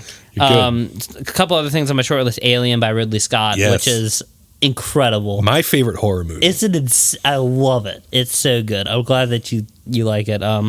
Another mention: a lot of horror movies. I'm gonna House by Nobuhiko Obayashi, which is a Japanese horror movie. I mean, it's called a horror movie, but it's a comedy in a sense. It's kind of a comedy because it's an extremely inventive movie using a lot of different editing techniques. There's a part in the movie in which a dismembered head bites somebody on the ass, which is very funny. Just a couple of mentions. A Touch of Zen, which is another King Hu movie, bringing up Wuxia again, just to give you another hit of that. One of the greatest. It's an incredibly choreographed movie. Seriously, watch it. Stalker by Andrei Tarkovsky. Stalker, nice, yeah. Tarkovsky has made some incredible films. That and Solaris, which is the other one I was going to mention. Mirror. I watched the 4K Mirror, and it looks like that came out in 1975. Yeah, it looked like it was made fucking yesterday. Yeah, like it's insane. Crazy. Like it looks. It's very so funny good. because you see that, and then you go and watch Solaris, which is an incredible movie. Yeah, but you see the end of Solaris where they're like zooming out of the Earth, and you're like, damn, this is almost like Wallace and Gromit levels of like fake. but it's an incredible movie. But my pick for the 1970s is also a horror movie. Horror movie. It is Carrie by Brian De Palma. Okay, I don't think I was expecting that, but that's It is. This is sort of my photography brain taking over because Brian De Palma is an incredible, he's an incredible director, but some of the stuff I love from him the most is his cinematography and photographic direction in his movies. And Carrie, the lighting, all the red, especially from the blood, and also it's just a great movie. I feel like most people who even haven't seen Carrie know where Carrie ends in some way. You know what happened. I feel like the cultural sort of osmosis lets you know kind of where that movie ends, but it's still great to watch even over and over again. And the absolute beauty and the sort of cinematography and the photographic direction of that movie is incredible. The fucking deep saturated reds. Oh God, love that shit. Good pick. These have been solid picks so far. Yeah, I think we've done a pretty good job so far. Solid picks. 70s again. I had a hard time, and then I kind of came across what my pick is, and I was like, you know what? I'm glad you picked Carrie because again, it's. I feel like it's a nice balance to. I want this to be balanced to an extent. Where I'm not. Maybe we should kind of but. I love Carrie, but it's not my favorite movie from the 70s. Probably, I mean, if I would have picked my favorite, it might have been Alien. Yeah, it might have been Alien. That's a good point to make. Actually, that maybe these aren't necessarily our favorite movies. I know we're an hour and a half in, but we said it earlier. But just to reiterate, I love Carrie to death, but I'm picking it because I feel like it represents sort of one of the things I like about movies the most is the cinematography and the photographic, the direction of photography within a movie. Yeah. And I feel like Carrie is one of the stronger examples of that, especially when you get to the prom scene. Mm-hmm.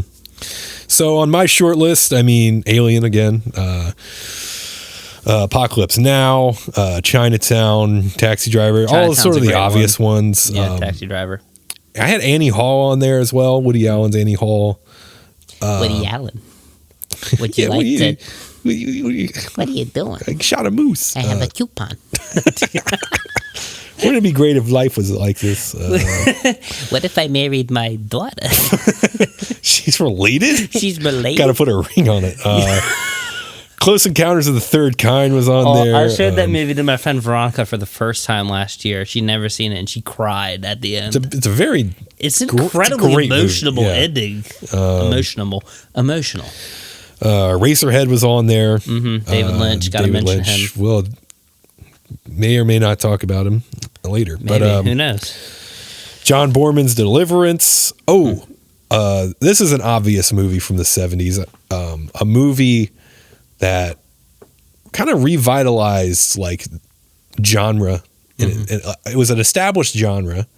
And of course we had just a fantastic series of movies to follow it. And, you know, there's new things being made now, of course. You know, sci-fi fans fucking go nuts about it. Of course, I'm talking about Robert Wise's Star Trek: The Motion Picture. I knew you were going to say Star Trek. I knew you were going to say Star Trek. Which is just. Can we just not mention the other one? Yeah, no. This came out. What was it? 2 years after that other one. Yeah, which other one? Star Wars, but fuck. But Star Trek: The Motion Picture is. The director's cut. Just a note, I don't hate Star Wars. No, me neither. I the first one's my favorite Star Wars, but really, yeah, I was a big Empire Strikes Back fan as a kid. You know, I was a big Return of the Jedi fan. I liked the Ice Planet. That was why when I was a kid, I really liked Hoth. That's fair. I wanted to go there for some reason, just incredibly badly. I like the first one the best. That's fair. And the other ones exist. And that's all I have come to appreciate the prequels for my own. I can watch. I mean, they're fun. They're definitely. Fun. I mean, obviously, I love them to like an extent. I have these weird, strange memories that those movies and the first two Spider-Man trilogy with Tobey Maguire. My dad had a car that had a DVD player in the back, like in the ceiling, when my sister and I were kids.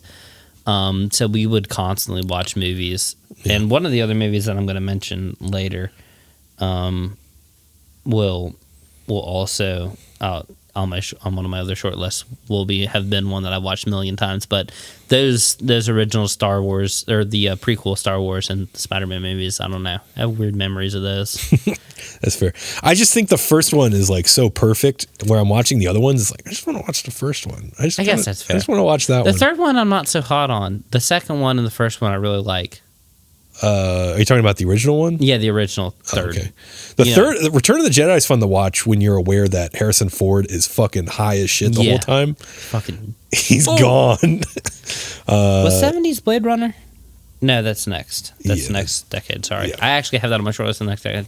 Let's see. Harold and Maude, Murder on the Orient Express, which is a. Hercule I feel Poirot. like a little. Maybe it's just me, but I feel like craftsmanship wise, maybe a little underrated. It's very well made. I think it's better than the new one. Oh yeah, and I feel bad because I actually kind of like Kenneth Branagh. Yeah, just like as like a actor and stuff like that. But I don't know I guess Henry V. Yeah, Henry. Oh, I can't believe you mentioned it already. Yeah, well, that was later. We had to watch that as a kid. My mom, I keep bringing her up. My mom was strangely obsessed with St. Crispin's Day when I was a kid because of that movie. Just the speech? Yeah. Or the day itself? Well, was it a the real day because of the speech. Oh, okay. Because that was the day the speech happened on. Okay. And she loved that movie, and also, she loved Henry V by Shakespeare. But my mom's a big Star Wars fan, so she's probably gonna be like, "Why are you?" My mom is was a big reader. I mean, I read a lot, but she was a big My mom was kind of the cultural one in the family until it came to music. Then my dad was, My mom's a big Star Wars fan. There's nothing wrong with that. Hey, good for her. No, well, it's fun. She also like turned me on to like a lot of like hair metal when I was a kid because that was like her bag when that was coming out. And there's a hilarious picture of her holding. It's her, and she's kind of like dressed up like super like normal and like a very 80s like sweater and like brown pants, and the sweater's tucked in, but she's like holding her copy of Shout at the Devil. It is. I love that picture. That's funny. My mom introduced me to like Billy Joel. My dad introduced me to like Earth, Wind, and Fire. Oh, okay. And then my love him to death, my Uncle Lee, who lives in Elon and is in the mountains and hunts and all that stuff. He introduced me to Fleetwood Mac, which is like completely out of the hemisphere of what you would assume. But sure. God bless him, because he did me a service. Anyways. What about you for the 1970s? 1970. I guess I'll just get to my pick. I'm spending. I have so many things I wanted to pick. My pick for the 1970s is 1978's Richard Donner's Superman the movie. Superman. Yes. You know what? I can see why you picked that now. I just was not expecting it. Superman the movie. Is that the one where he flies around the Earth? The ending is a little silly, yes. Okay, I couldn't remember if that was that or Superman 2. He reverses time by flying around Earth and making it go the other way. Yep. But Christopher Reeve is just so wonderful. He can walk. Yeah. Good Lord. For those who don't know, Christopher Reeves is unfortunately disabled at this. He's deceased. He's deceased now, but anyways, that whole South Park bit about him getting into stem cell therapy. Sorry. My pick, Superman the movie. Christopher Reeve is wonderful in it, though. He is really good. Gene Hackman. There's a great story actually where Gene Hackman at the time had a mustache. When did The Conversation come out? That came out in 1974. So he's in that as Francis Ford Coppola. Gene Hackman. He had a mustache, but Richard Donner was like, hey, you need to shave your mustache for the movie because I don't want Lex Luthor to have a mustache. Fuck that, dude. And Gene Hackman was like, come on, I want my mustache. He's like, look, they're on the phone. So he's like, look, I'll shave my mustache if you shave yours. And he's like, okay, fine. So they get to the set, and Gene Hackman doesn't have a mustache. Richard Donner does. He has a mustache on, and Gene Hackman's like, what the fuck? And so Richard Donner peels off the fake mustache he'd been wearing just to get Gene Hackman to shave his mustache. Oh, that's funny. And Gene Hackman's like, you son of a bitch. Yeah. It is very funny to think of Gene Hackman without a mustache. I mean, I'm kind of used to him without the mustache. Really? I just think about the roles that I see him in, and it's always facial hair. I think maybe because like I've seen like The Birdcage a lot. That was like, maybe. I guess we'll get to that. But my favorite Gene Hackman role is not one in which he's necessarily the main character. It's we'll talk about it later. Okay, but yeah, Superman the movie. The main reason I picked this is I think it's great. I know the ending's a bit goofy, and there are some like goofy things within it. But if you really look at that first chunk and the origin of Superman in this movie and how it's presented, I compare it to how people talk about the first 10 minutes of Up, where it is like laid out so thoughtfully and it moves to the next point. And it's so No, so superhero movies were different back then.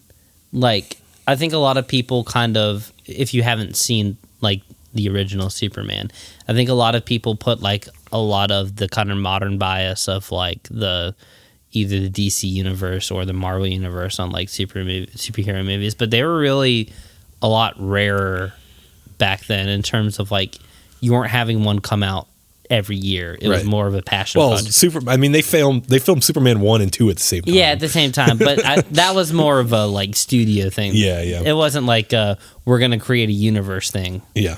But the journey that Clark Kent goes through and the loss when he loses Pa Kent, and then this yearning he has to be something in this world, and just the way Christopher Reeve plays Superman.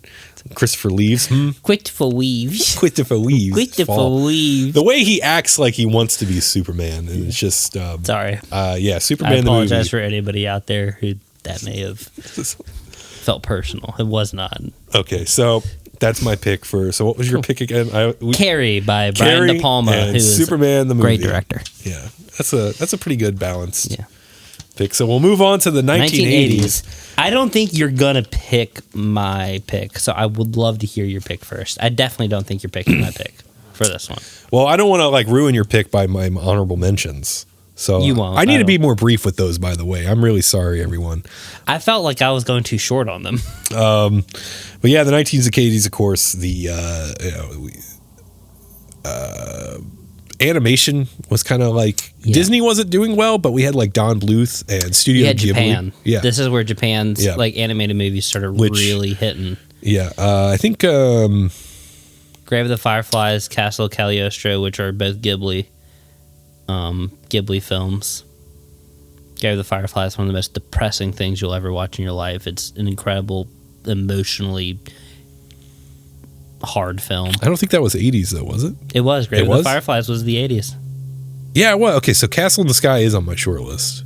Yeah. So that was 86. Man, I don't know why I thought... Castle Cagliostro was also in the 80s, which was the debut film of... Debut film of who? Of Studio Ghibli. Why have I just literally blanked on his name? He's literally the most famous... Miyazaki, thank you. It was his debut film. I thought you meant someone in the movie, and I was No. Castle Cagliostro was the debut film of Miyazaki, his debut Ghibli. And then Nausicaa, The Valley of the Wind, which is my personal favorite. That's fair. Ghibli film. I got to read the books, and that's just as fun as the movie, I think. Looks great. They are good. Yeah. My short list, though, James Brooks' Broadcast News. Highly recommend that. Who Framed Roger Rabbit? Probably my favorite movie from the 80s, along with Back to the Future, of course. Blue Velvet. David Lynch, gotta mention. I feel really bad because I didn't pick a single David Lynch film for my picks, but I love David Lynch so much. Midnight Run, Robert De Niro and Charles Grodin. That's a hilarious and very sweet movie. Thief. I think. Did we talk about Thief? Yes, we did. We mentioned it earlier. I think we talked about it before the podcast. Yeah, we talked about it because of... I watched Rafifi today. Rafifi. Great film. Which we didn't mention. French heist film. Oh, that's what... No, we didn't mention on the podcast. We talked about it earlier. Oh, did we? Yeah, we talked about it before the podcast. Remember when you mentioned... You brought Rafifi out. That's what I said. Oh, yeah. Anyways, The Elephant Man was on there, too. Raiders of the Lost Ark. Probably the greatest adventure film of all time. I think it's hard to argue. But it doesn't have short... It doesn't have a... Short round? Short round. I like Temple of Doom, but... Man, Akira? Yes, animated film. John Borman's Excalibur? Yeah. By the way, if you watch Akira, please watch the subbed version. Watch it with the original Japanese voices and not the English voices. Terry Gilliam's Brazil was also... Yes, Brazil. Another one of my favorites. Who was one of the Monty Python troupe. Yeah, and I'm not... I think that's going to be your pick, so I'm not going to... Which one? Nope, not going to say it. Say it. I'll tell you if I was right, and I'll tell you if I was wrong for real, too. Fair enough. Raging Bull, Long Good Friday, Mona Lisa. Anyways, my pick for the 1980s kind of embodies, like, action movies at this point. It is 1986's... It's kind of weird to say 1986's. James Cameron's Aliens, the sequel to Alien. The sequel to Alien. I like that. I love... Aliens is, like... Alien is a perfect movie, of course, I think. Yes. But it's but to continue it and just flip the genre into this big fucking blockbuster. Yeah. Because it's no longer like a horror movie in Aliens. No. It's very much a like action. Imagine like at that time, like you're a big fan of Alien and you're like, oh, they're making another one. And then you're like, it's going to be so scary. Here's the title for the next Alien movie. What's it called? Aliens? Holy shit. There's going to be more than one? Oh my God. But yeah, co-written by Walter Hill and James Cameron. James Cameron, I think, is like the master of structure as well. If you look at his stuff, you look at Terminator, like that's such like a lean movie. Terminator is actually not my favorite Terminator movie. Well, Terminator 2 is better. Terminator 2 is way better. It is an incredible movie. It's not my pick, but I want to mention Terminator 2. Terminator 2 makes Terminator worth watching, I feel like. I mean, Terminator is a great movie on its own, don't get me wrong. Terminator 2 is absolutely worth watching Terminator, like doing a double feature, I feel like. Sure. You can watch Terminator 2 by itself, I think. Yes, you can. They kind of make it so you can. Also, like James Cameron, like he would cast. I don't know if he would cast him personally, but he was in a lot of his Michael Biehn, or Michael Biehn. So he was, who did he play in? He was the main guy in Terminator. That goes back in time, not Arnold Schwarzenegger. I was going to say, I forgot the character's name. Lance Hendricks. John Connor? Yeah. Sarah Connor? Which one? Not John Connor's... John Connor's dad. Oh. The guy, it's Michael Biehn. Fuck. I forgot his name, too. But yeah, him in this, and I like him in The Abyss as well. Yeah. Lance Henriksen playing Bishop. A very fun character. He's an android. But Aliens, yeah, huge movie. Great movie, I think, and that's my pick for the 80s. Yeah. Go ahead with yours, and I think I know what it is. Okay, so I've got a couple of short list ones I want to mention. First short list one I'm mentioning is also a movie my sister and I watched in the back of my dad's car on road trips a lot of times. Princess Bride by Rob Reiner. Incredible movie. I honestly think one of the best, like, sort of fantasy medieval movies ever made. Sure. Personally.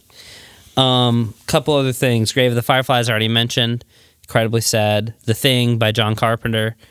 Incredible movie. I love John Carpenter. I have to mention him again. Airplane. Another short list mention. Leslie Nielsen stole my heart in that, and The Naked Gun. I absolutely talk about things that also kind of evolved from some of the earlier. But Airplane's kind of more, anyways, more of a comedy thing. Blade Runner by Ridley Scott. Another short list mention real quick. It's a little movie called Blade Runner. Blade Runner. Blade Runner. I don't know. Blade Runner. I showed this to my friend recently. Also a movie that I incredibly adore because of the cinematography. All the neon, the incredibly beautiful shots, the way they use light in the movie to like silhouette characters and like sort of light up. And then just a kind of quick mention on my short list of the Evil Dead series. Which are some of my absolute favorites. Love Sam Raimi. The first two are incredible, and they're kind of goofy in a horror movie, since the first one's actually kind of more of a horror movie. The second one's kind of goofy. The third one is definitely goofy. One of the incredible... This is my boomstick! Yeah.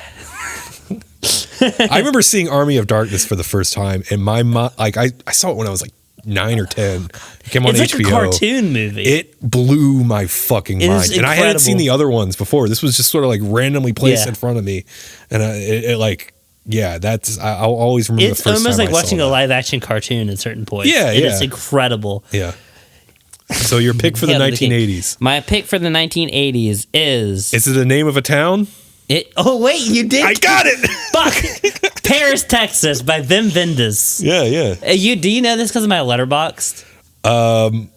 I did kind of peruse. I perused your page a little bit, and I was like, what? I wonder. It's in my top 4 movies of all time on my Letterboxd. This is a moment where I have picked one of my favorite movies of all times for the list. That's fair. Wim Wenders is a German director who has, and this is his first foray into shooting something for the American audience.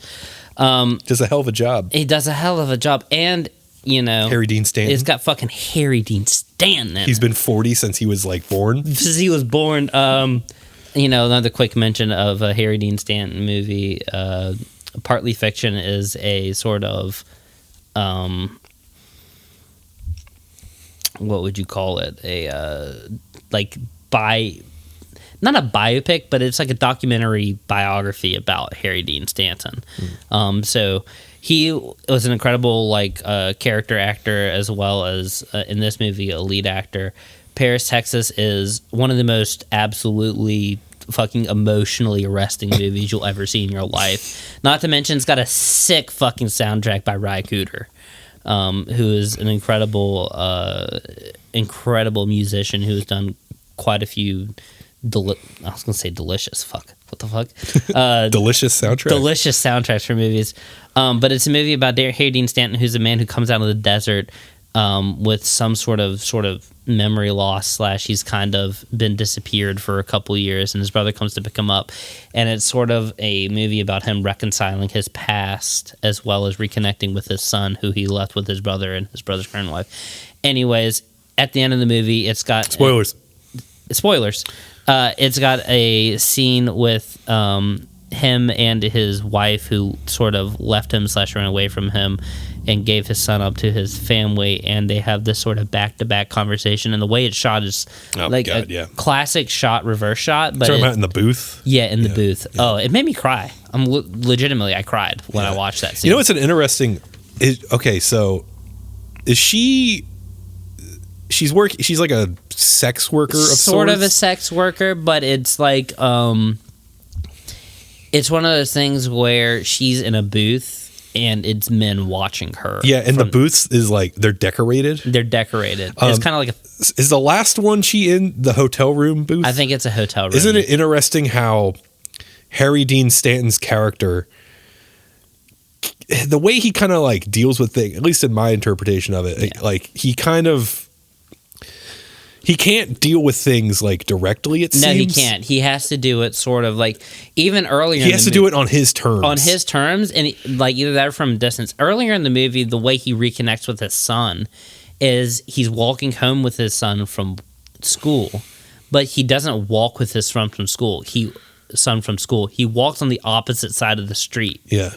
And he kind of deals with things in a very distant way, but the way that they shoot the scene is the closest like he really ever gets to a person and still separated, and is still separated by the glass. Yeah, and what I was getting to was that it's kind of funny thinking about like he had his son in that hotel, and they could have had this conversation in the hotel. No, but yeah. His ex-wife is in a fake hotel. Yes, faux hotel. Yeah, yes. So that's I thought that's a really interesting that ending detail. Scene makes me cry. It seriously does. It's not to mention the cinematography. Yeah, it looks great. This is a very common theme. The photographer really likes when they do cool stuff with the camera. Yeah. These unbelievably beautiful shots of like the Texas nowheresville-ness, where they find him. The way they shoot the sort of booths at the end, they use Super 8 film throughout the movie of like these family vacations that Harry Dean Stanton and his son and his brother and his brother's wife went on. Throughout the film, they intersperse them as kind of like faded memories. Oh, so good. And if you haven't seen other Wim Wenders films, I also recommend those. He does a lot of movies that kind of involve like the road and travel and sort of like finding your place in the world, which is what Paris, Texas is also about at the end of the movie, which I won't completely spoil. So that's a double feature for Aliens and Paris, Texas. Yeah, watch Aliens to get hyped up and then watch Paris, Texas and fucking cry. Break you down. So let's move on to the 1990s where we had another young crop of directors and a lot of indie films were kind of making their way to the top. The Disney Renaissance, if you want to mention that. Which is funny because I actually like some of the earlier Disney films better. Like I have fonder memories of them. Like Mulan, I really liked, and that was kind of like the Renaissance. But like the original Jungle Book was like in the 70s, 80s, 60s. It might have been even earlier. It was pretty early. Like I loved the Jungle Book as a kid. But the 90s definitely had that. I don't know if you have. Do you have anything specifically special? I have a bit of a short list for this one. Yeah, I had a few picks. You also had kind of like. I feel like what. This is where I started getting into childhood movies. Sure. This was where you were a child for a little bit. But pretty good bit. Yeah. a lot of the things like established as far as like in action movies and in dramas from the 80s, I feel like got even more saturated in the 90s, if that makes sense. Yeah. Kind of like a little more over the top. So, I mean, I had a few things. So let's see. The Matrix. Yep. I had that on my short list. Titanic. Was The Matrix was... Oh, you know what I like? Matrix was the 2000s, I thought. The Matrix was 1999. It was the very end, and the Matrix, yes. Which my favorite Wachowskis is probably Bound, their first movie. I love Wachowski. I have an outside pick for Wachowski movies, which is I really actually enjoyed Speed Racer. I love Speed Racer. I love Speed Racer. Get that weak shit off my track. Yeah. Oh, the ending of that movie is so insane. Yeah, I wish that was playing at IMAX constantly. Truly. Yeah. I literally, like, I love Speed Racer, like, throughout the thing, but like the ending race of that movie is so visually insane. It's hard to believe. The one dude going, stop him! Yeah. Yeah. The Coen brothers, Miller's Crossing. Yeah, I think is a fantastic gangster movie. Scream. We didn't mention The Godfather in the 70s. We fucking didn't mention The Godfather because I just looked at Goodfellas and I was like, holy shit! Yeah, we didn't mention The Godfather. Sorry, Godfather movie you should watch. Yeah, it's good. You ever seen The Godfather? You ever seen The Godfather? Robert Altman's The Player. Yeah, I had up there. Let's see. Sorry, I'm going to say Scream again because we just interrupted because I love Scream. Wes Craven started really getting into his prime. Fargo was on there. Heat, Michael Mann. Heat, of course. Starship Troopers. Clerks. Clerks. There's a lot of movies in the 90s. Yeah, it turns out a lot of movies in the 90s. Seven. Yes, Shawshank Redemption. The Sandlot. Pulp Fiction. The Phantom Menace. The Big Lebowski. Yeah. Hard Boiled. No.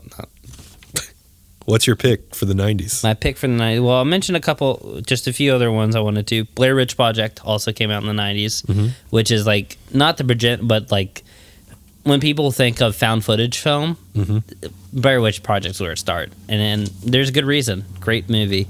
The Crow, which was Bruce Lee's son, Brandon Lee, who also tragically died. Great film. Wild at Heart, another David Lynch film. I had to mention it because I Nick Cage. Yep, Nick Cage. Nick Cage, what's her name from Jurassic Park was in it? Forgotten her name. Laura Dern. Laura Dern, thank you. I was literally going to say the name. Listen, if you're talking about a lead actress in a David Lynch movie, 80% of the time it's Laura Dern. Yes. Here's the issue: I was going to say Laura Palmer, and it kept getting stuck in my head, which is too close to Laura Dern Laura Dern. But I was like Laura Palmer. Yeah. Laura Palmer. Hard Boiled, John Woo film from back when he was in Hong Kong. For people who don't remember, John Woo did Face Off, which is the Nicolas Cage, John Travolta film in which they swap faces. Clerks again. But my pick for the 90s is going to be a Hong Kong film by my favorite director of all time. And this might be my favorite movie of all time. It's called Chungking Express. I have not seen that. I know the concept of it. His box set. Okay, well, I guess I have to borrow. Can I borrow your stuff? Yeah, you can borrow all my stuff. Okay. Yeah. Explain that movie because that's Chungking Express is part of a 2-part movie series. The other one's called Fallen Angels. They weren't originally necessarily intended to be, but they are movies about vignettes of people, sort of. And Chungking Express is 2 vignettes. One is a young cop who falls in love with a sort of con woman / smuggler, but he doesn't know she's a smuggler. And then the other vignette is the love story between a B cop and a woman who works at a sort of express food mart thing in Hong Kong. But things about Wong Kar-wai is one of my favorite directors ever, and one of the things that you get in them is they are just dripping in like atmosphere. The music choice is great. They use a song called California Dreamin' in this movie by the Mamas and Papas. They use it over again, but it's kind of a theme throughout the movie. His lighting and cinematography and like photographic direction in the movies are my favorite ever, and I don't think I will say they're my favorite favorite ever without like really competition. The way he uses the camera is beautiful. The angles, the lighting, the saturation of color, the way they kind of like make things soft.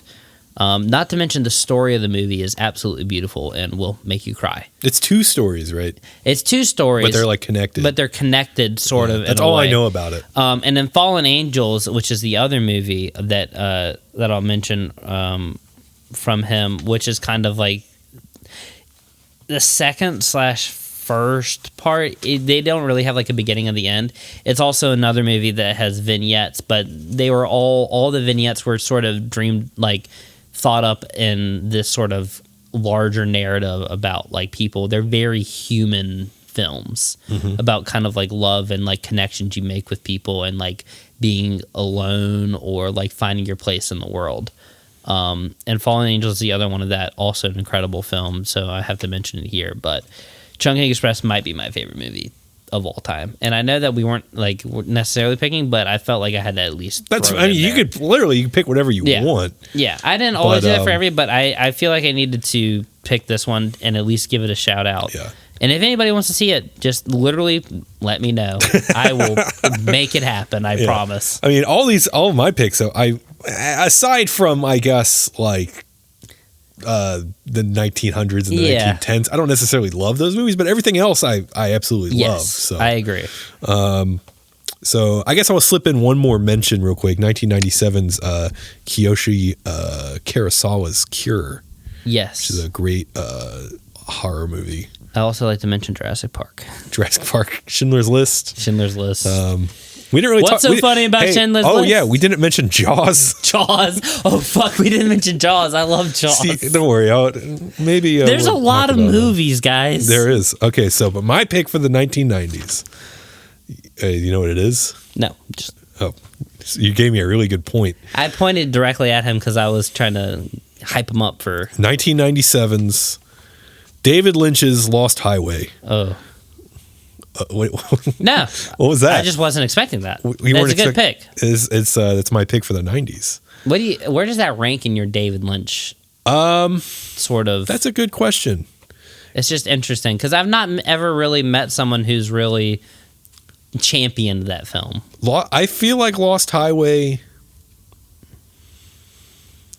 it depends on my mood, but sometimes it's number 1 for me. Really? Yeah. In all of his work, I'm including Twin Peaks in this. Yeah, I mean, and Fire Walk with Me. Fire Walk with Me is sometimes number 1, and that's you said that very disappointing. No, I'm not being disappointed. I'm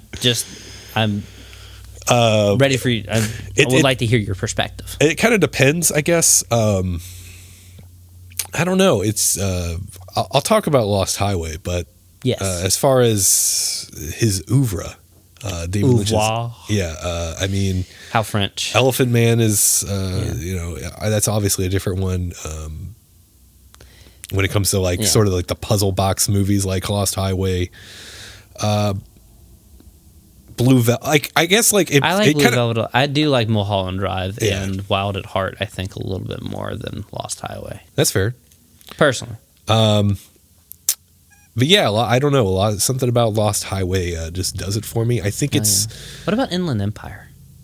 I like Inland Empire. It's a movie where it starts off fine. It's like, yep, this is a David Lynch movie, and then you feel it. It just fucking goes off in this other direction. And you're like, what is going on? And it doesn't stop for the next 2.5 hours. You're just like, Jesus Christ, what happened? But that's. I kind of just, that's a movie you watch where I literally will talk at it in a sense where it's I'm just like, oh Lord, Darren. I don't know. But yeah, Lost Highway, of course, starring Bill Pullman. Yes. Our lovely Patricia Arquette plays 2 From characters, Tiptoes. Renee and Alice. Yeah. I don't know. It's just sort of I like, first of all, I think it looks great. I have that's absolutely undeniable. It does look re-release great. It looks, because a lot of his stuff has that soap opera-esque look. Very not staged in the sense but I know what you mean. Yeah. I think this is kind of a collar tug because he's a piece of shit, but Robert Blake is like fantastic in it as the mystery man. That's fine. I love Val Kilmer in Tombstone, so one of his best performances ever. Fucking love Tombstone. Lost Highway is just sort of, it has that noir feeling I like, and it's kind of like structured in that sense. And this is also sort of two different stories in a sense that collide in the one. And towards the end, there's a great like needle drop of Rammstein, where Bill Pullman's kind of like taking his vengeance out on. Wonder how many people got introduced to Rammstein by Lost Highway. I don't know, but it works well. I love the Lost Highway. I wish I'm not going to go. It's a great movie. I'm not going to go into the we could spend. That's a whole other podcast where talking about David Lynch in general will just send you for hours. But talking about our interpretations of specific things is like. But for me, that's like I don't know. When it comes to like I guess the main three like. I guess you could throw Firewalk with me in there too, as far as like what people call his puzzle box. Eraserhead. Puzzle box. Never mind. I was going to say, but that's I don't know, just something about it.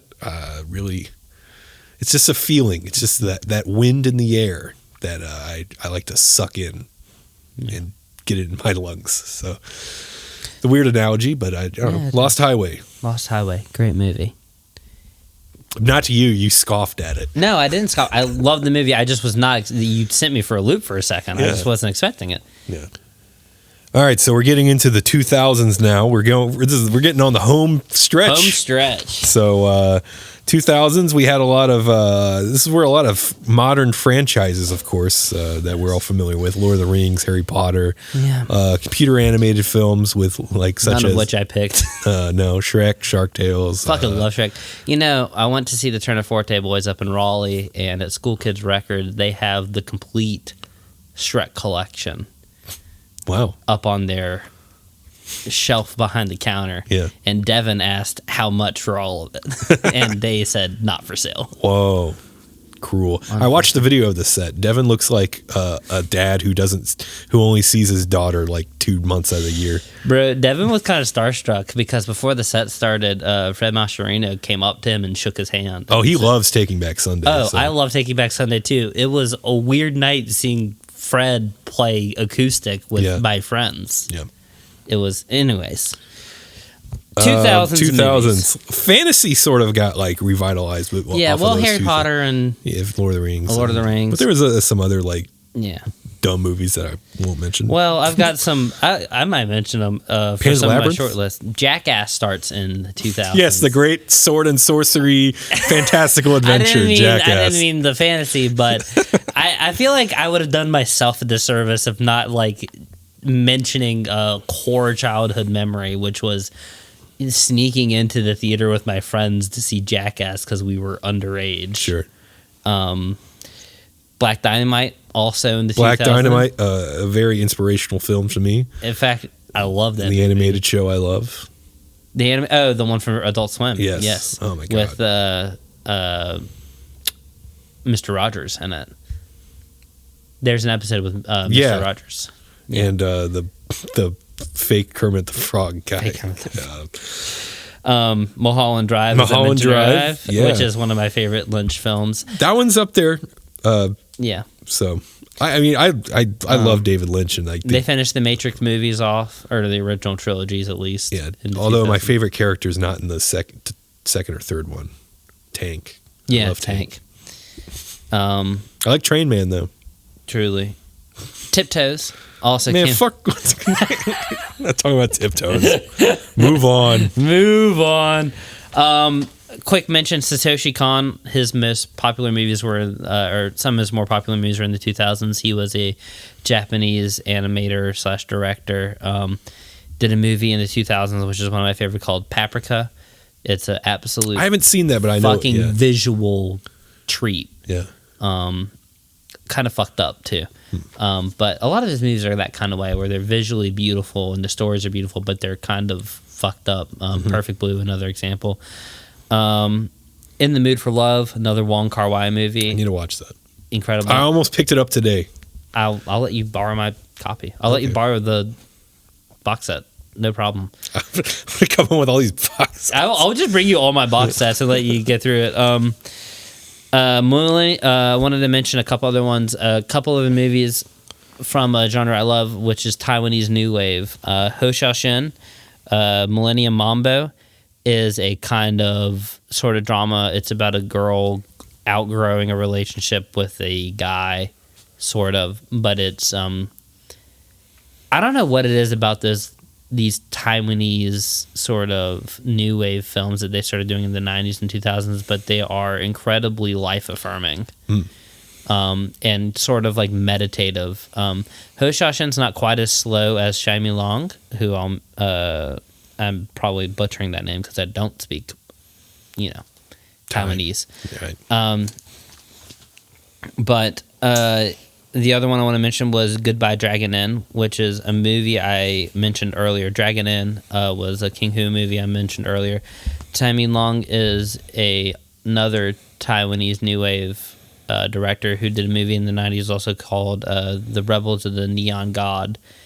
And if you like slow, contemplative movies that kind of like take an inner look at your emotions, his movies are incredible. Highly recommend them.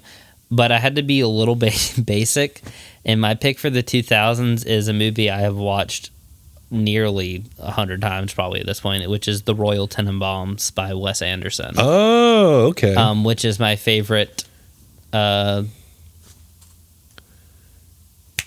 Wes Anderson movie? No. We talked about him earlier. Sorry, guys. I have had a... Kenneth Branagh? No. He's not. I don't think. I don't know why. No. Smokey and the Midnight Bandit. Or not. No. You mentioned him earlier with the mustache story. Oh, Gene Hackman. Gene Hackman. Favorite Gene Hackman role. Okay. Is Royal Tenenbaum.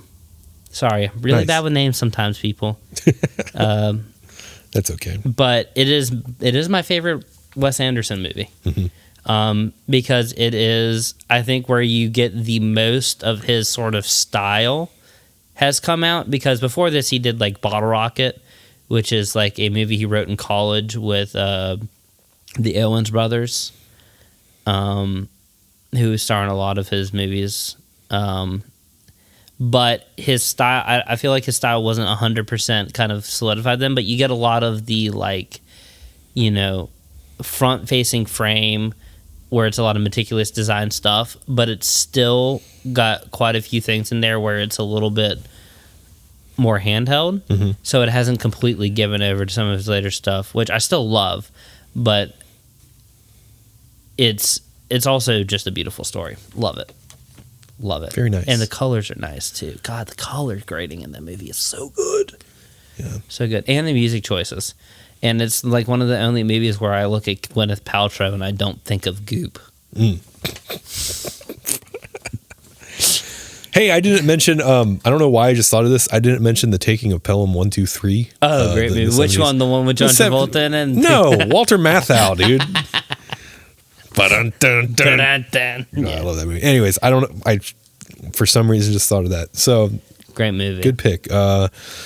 My pick for the 2000s. Well, There's so much stuff in the 2000s. Yeah, my short list are some of the sort of more obvious like dramas, I guess. So like 2007, both 2007. Paul Thomas Anderson's There Will Be Blood. Mm-hmm.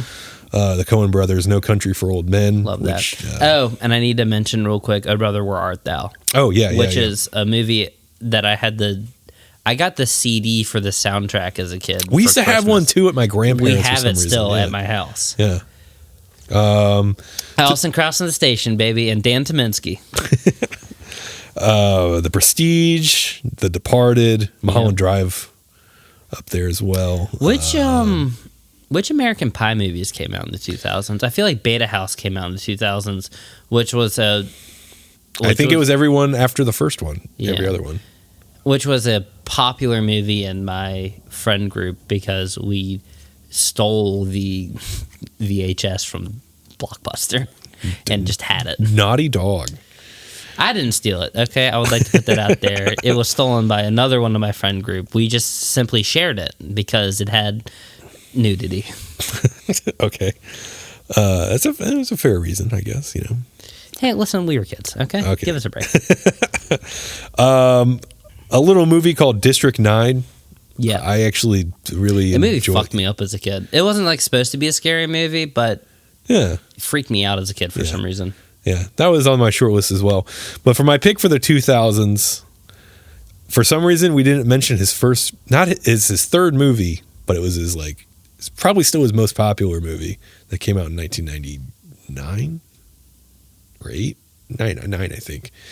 But this was his fourth movie, but a lot of people think it's his second movie. He had how successful the first movie pulled something off, kind of like defined this guy's career.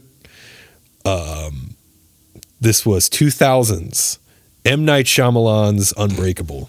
Unbreakable. Yes, I love Unbreakable. That's a good pick. That is a super atmospheric movie. James Newton Howard's score in it is so moody and he has these, it's almost like lo-fi beats, how people think of it.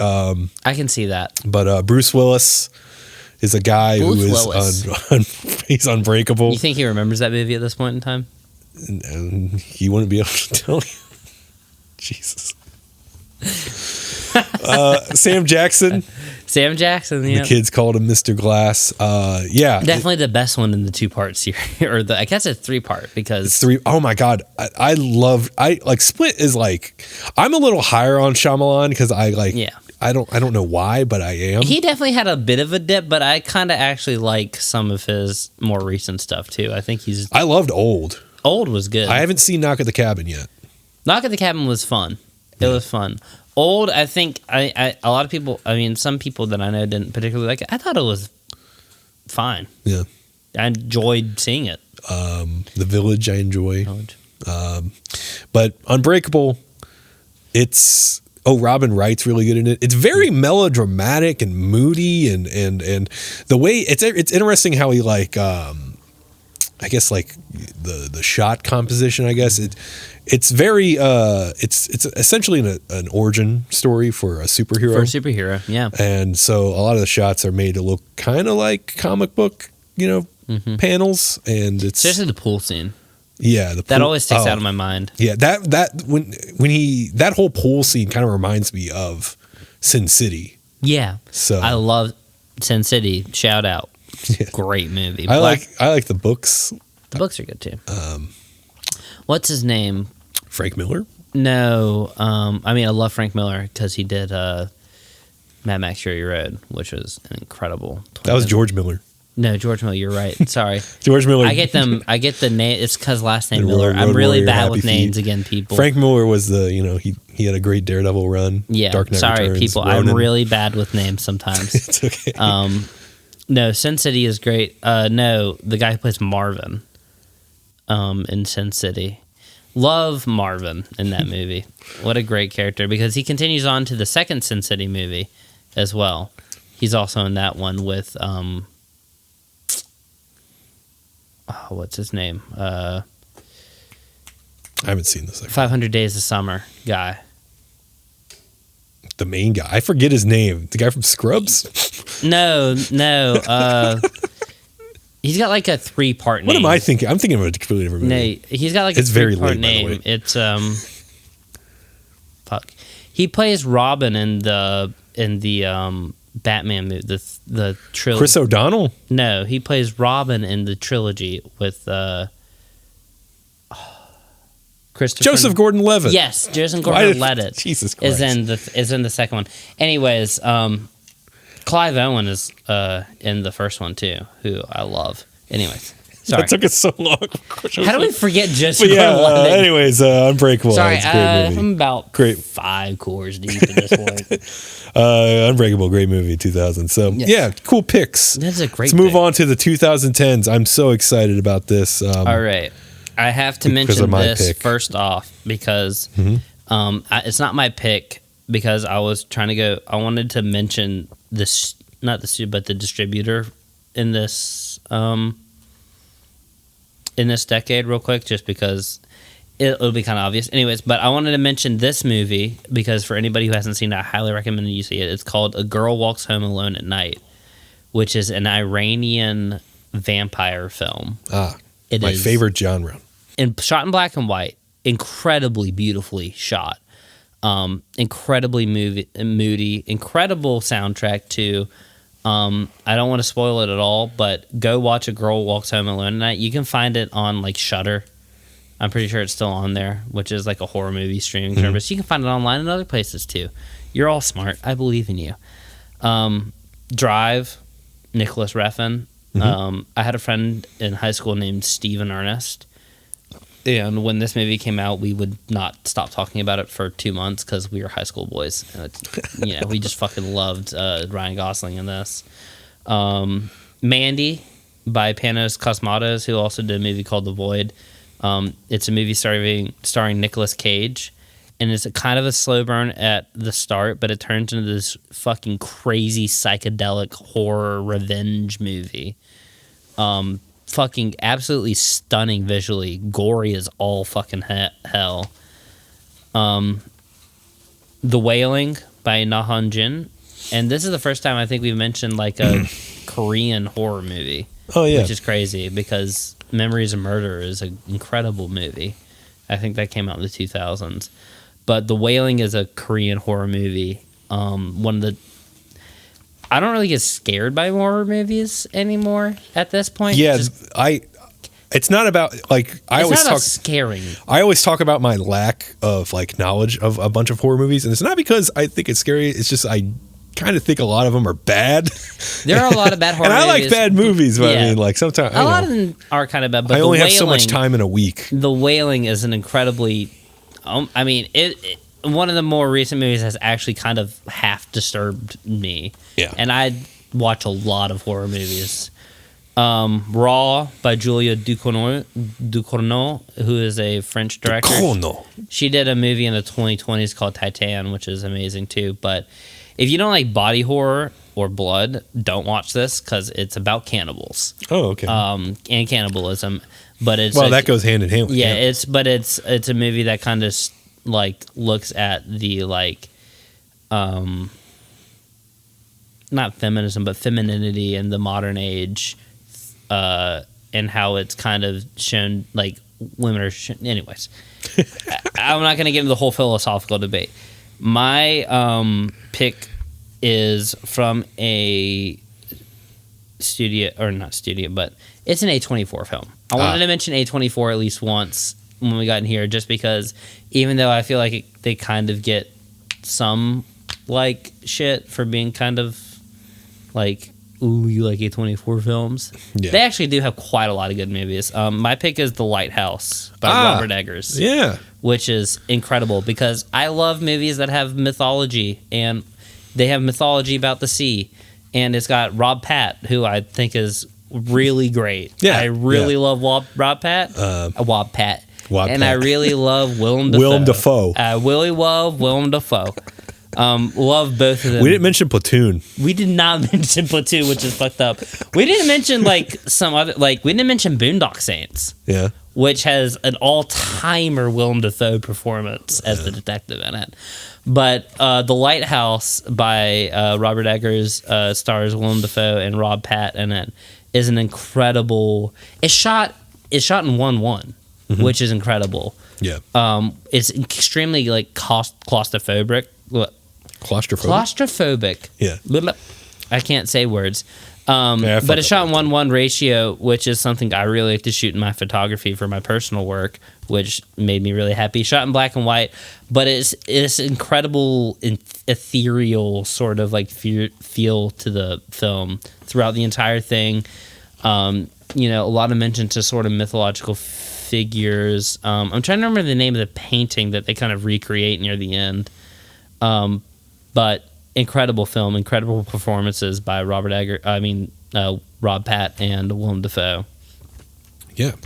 And if you like things about people being stuck on an island with a lighthouse, if that sounds appealing to you, which does to me, I would love to. Fans of lighthouses, you'll love The Lighthouse. You'll love The Lighthouse because I would actually love to just do like a 6-month stint at a lighthouse or like a fire lookout or something for some reason.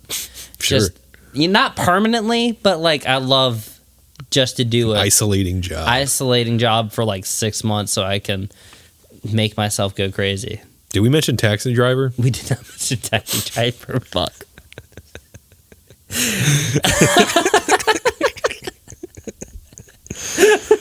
Great pick for the 2010s. Yeah, Taxi Driver. If you haven't seen it, watch it.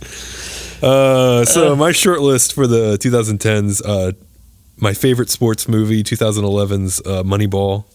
Great movie, actually. I love that one. Manchester by the Sea, a very devastating movie. The Peanuts movie, actually, I think Was that 2010? That was 2015. Jesus. And that is such a delightful movie. Damn. I love that little Peanuts movie. David Fincher's Gone Girl. Gone Girl. Whiplash. Parasite. I thought that was 20. Yeah, 2019. you're right. 2019. Good movie. Prisoners. David Fincher's The Social Network as well. Cloud Atlas also came out. Cloud Atlas. That is, despite the yellow face, but there's a lot of fucked up shit in that movie, but that is one of my favorite Wachowskis. Yeah, great movie. Yeah, 12 Years a Slave as well. Steve McQueen. That's a movie. Yeah. That's a movie that Was Step Brothers also in the 2010s? I think that was 2009. Damn, that was right on, it's like right on the cusp. Yeah. We didn't mention a lot of comedies. We didn't, or we did? Didn't. I mean, we mentioned some, but like throughout the 2000s. We're serious guys, okay? Yeah, we're serious guys. Listen, if you're hearing this, we are incredibly buttoned up corporate individuals. Yeah. So my pick for the 2010s,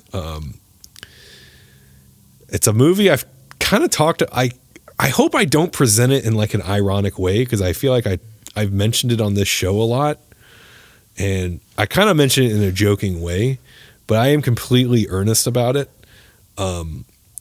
It's gonna sound crazy, but I think it's up there in like my top 3, maybe top 2 of this director. And this director's done a lot of shit. He's a guy. I believe in you. So, and the thing about this movie is I have a copy with me, because I carry a copy of it wherever I go in my book bag, just in case. Is it in your book bag right now? It is right here. I'll pull it out when I reveal the pick.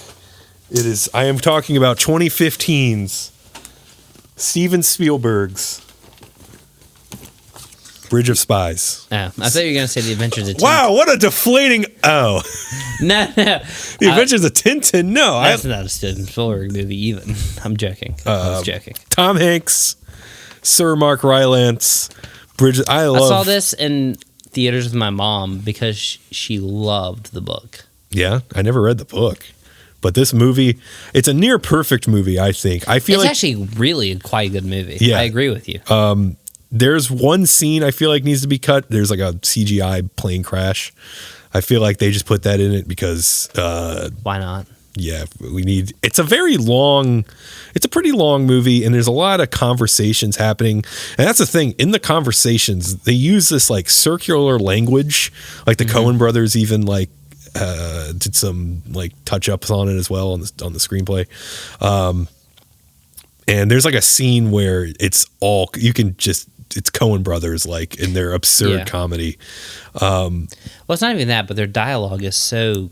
Yeah. Their dialogue is so good, but I think it's like... It's not just the dialogue, but they're really good at like the structure of the dialogue alongside of the cut. Not even the cut, but like the cinematography. Like they use like silence and like the break between things. Like the break between the actors saying things back and forth to each other like really well. Like the timing is like perfect. Yeah. They do it in Fargo too, which is like my favorite example. We didn't mention Fargo. Well, yeah, we did mention Fargo. Okay, you said Fargo. Okay, cool. We didn't miss that one, which is really good because I love Fargo. But no, I 100% agree with what you're saying. We mentioned Our Brother Where Art Thou earlier too. But they really are masters of like sort of like spacing out, not spacing, but like how you like block an actor in a scene or like block things in a scene. The way that they like take their dialogue and like time it perfectly within like the like visual aspect of the film is incredible. Yeah, Janusz Kaminski, the cinematographer. He does a great job at the cinematography. Cinematography. There's a lot of these like pools of lights, like or a pool of light in like through like windows and stuff. It just looks fucking awesome. And the performance, I mean, Mark Rylance, his character Rudolph. Gotta say, I think this performance of Tom Hanks was better than his performance in the Elvis movie. The thing is, okay, so Tom Hanks, obviously, like, I feel like for the past 10, 15 years, he's has these roles where he's just like a guy who's good at his job, like solely. Well, he loves his job. What's the Captain Phillips? Captain Phillips, thank you. But this is like the penultimate Tom Hanks career, man. Yeah, he is so fucking good in this movie. I think he's on a revenge tour because he, was not good at his job in Catch Me If You Can. Yeah, he was actually quite bad at his job in Catch Me If You Can. Yeah.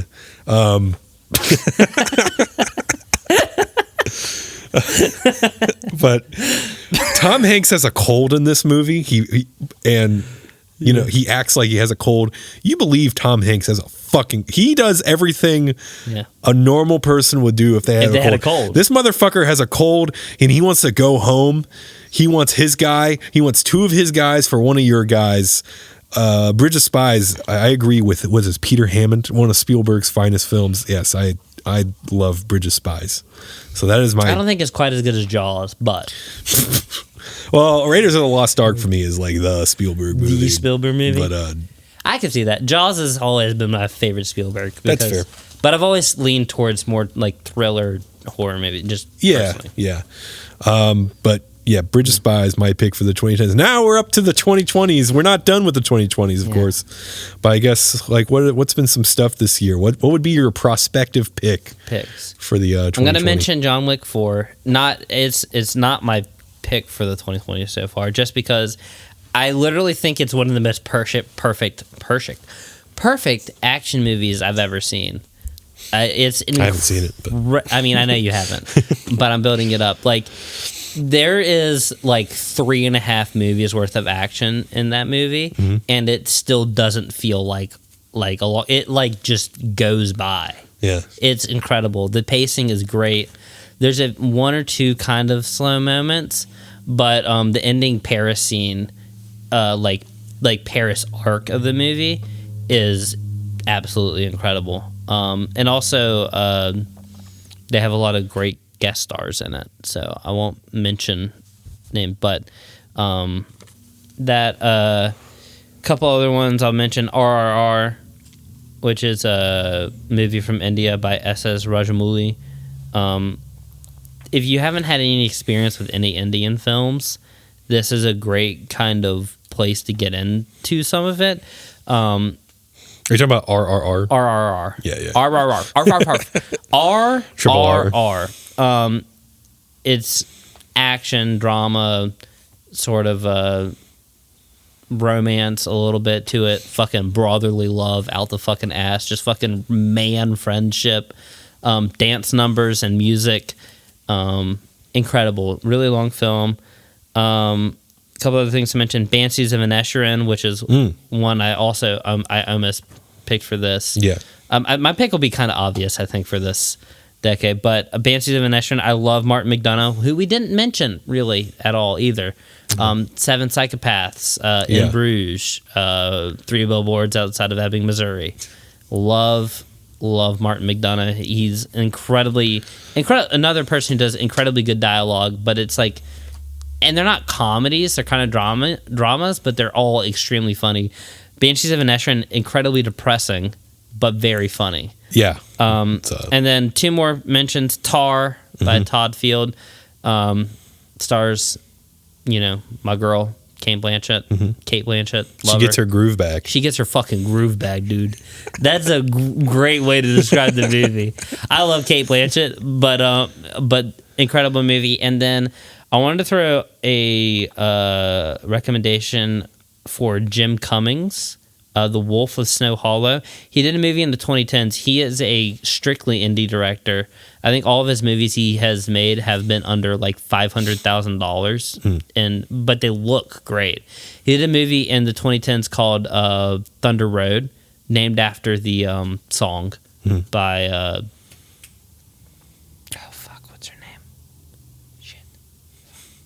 Anyways, it's named after a song. Dolly Parton. No. But that one's a comedy. It's hilarious. This one's kind of a dark comedy horror movie. And honestly, I want to just say it's an incredible indie film. It's hilarious. It's so funny.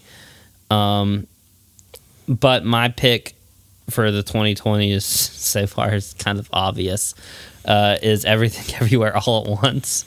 I literally saw that movie in theaters, and then I went and saw it 4 more times in theaters, and I cried the first 3 times I saw it. Jeez. I have a confession. Editing, incredible. Martial arts, check. Fucking love it. Slight, not horror bent, but like kind of thriller bent, check. Incredible lighting and cinematography, check. Extremely like weird, not weird, but extremely like heart-moving story about like finding your place in the world and, you know, being accepted by people, check, which makes me cry every time. I have a weird thing where I really like things where but I have this weird thing that one of the things that makes me cry in movies all the time or in like videos that I see online is when like a stepfather or like somebody who's not your blood family accepts you as like your family. Yeah. And that has no bearing on my real life because honestly, my family loves me. For some reason, don't know why. Fucking, they should have gotten a new son. But that particular trope always makes me fucking want to weep for some reason. And it's not 100% like in this, but sort of the similar vibe is there. Incredible movie. There's a reason why a lot of people like it. I would love to hear I haven't seen it. You haven't seen nope. it? I have it on my Plex if you want to see it. I'll get around to it eventually. Yeah. I want to watch it on a big screen, so... Maybe if they re-show it ever. Yeah, maybe. I don't know why I didn't go see it while it was out. Shame on me. But I'll believe was you. Was Joker in the 2020s? That was 2019. Fuck. We didn't mention King of Comedy. True, we did not mention King of Comedy. Or we mentioned Modern Times. We didn't mention Ace Ventura. Ace Ventura. Yeah, I feel like there's a lot in the 90s. There's a lot of Jim Carrey movies I love Jim Carrey. There's a lot of 90s and Mask. 2000s we just did not talk about. Well, it's hard because even there's 80s. so many. Like we did like Total Recall, Goonies, Gremlins. Like we didn't talk about so many movies. Fifth Element, yeah. Jesus. The Mask. I already said The Mask, sorry. The Mask 2. Oh. I had The Mask on DVD. I watched that one a lot as a kid. There's a lot of movies we did not mention. But that's okay. There's a lot of movies that exist. I'm sorry, people. Yeah. So far in the 2020s for me, Tar. Definitely Todd Field's Tar. Oh, so good. Yeah. I'll also mention Titan. I said it earlier, but Titan again by Julie Ducournau. No, we didn't mention Titanic. About a woman who has sex with a car. Titanic. Oh, we did not mention Titanic. I love Titanic. Yeah, I remember it was me and my girlfriend were the only people. We weren't the only people in the theater for Tar. There was 3 people behind us, and they were like, they had a career in music, I think. And I think they were going to go see this because it was a music related movie. Yeah. And they weren't expecting it. There's a joke. There's like a classical music joke in the movie, like towards the beginning. And all 3 of them started bursting out laughing. It completely went over my head, but I remember that. That's a really funny reason to go see Tar, though. Yeah. It really. Yeah, I love music. I'll go see Tar. Yeah, I'll go see Tar. Oh my god. Oppenheimer. Barbie. I didn't see Barbie. Barbie is a legitimately great movie, and I have to say it. Sorry. Yeah, Oppenheimer though. I love the editing for my birthday. Oh, nice. The editing in that is, I think. Kyle from Turn of Forte went with me. Me and him dressed up. Oh, okay. For Barbie. Oh, you did the whole gimmick. We took we went with Carlos and a bunch of other people from Fresh Brewed. Okay. Sounds fun. It was a great time.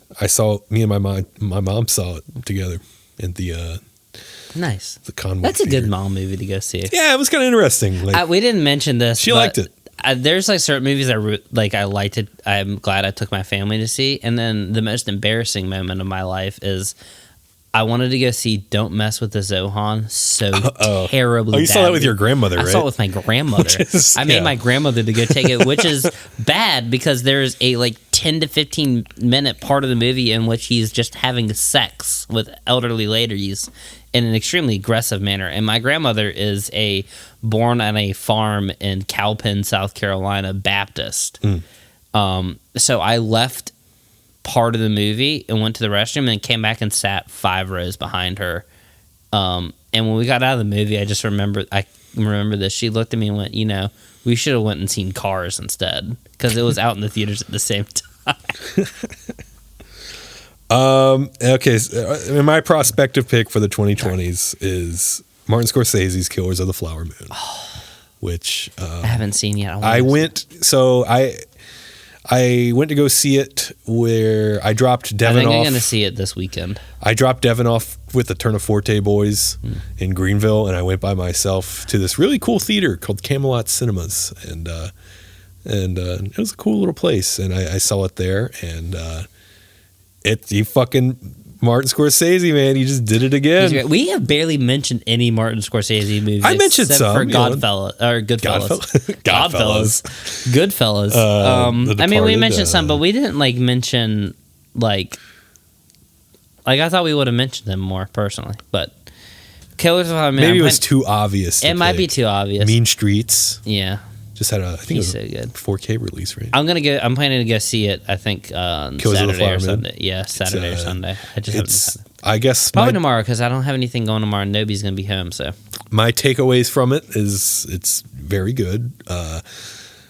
The subject matter is scarring. I'm kind of it's kind of hard to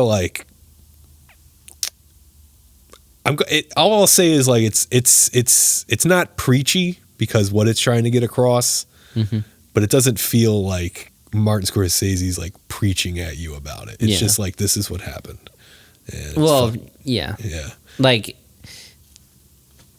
I don't know. I feel like what happened in real life was not great, so I don't feel like there's a way to he just say what really happened without it being this is kind of fucked up. I just feel like there's some newer people that would take that story and try to really shove it in your throat. Shove it in your throat in a way of I don't know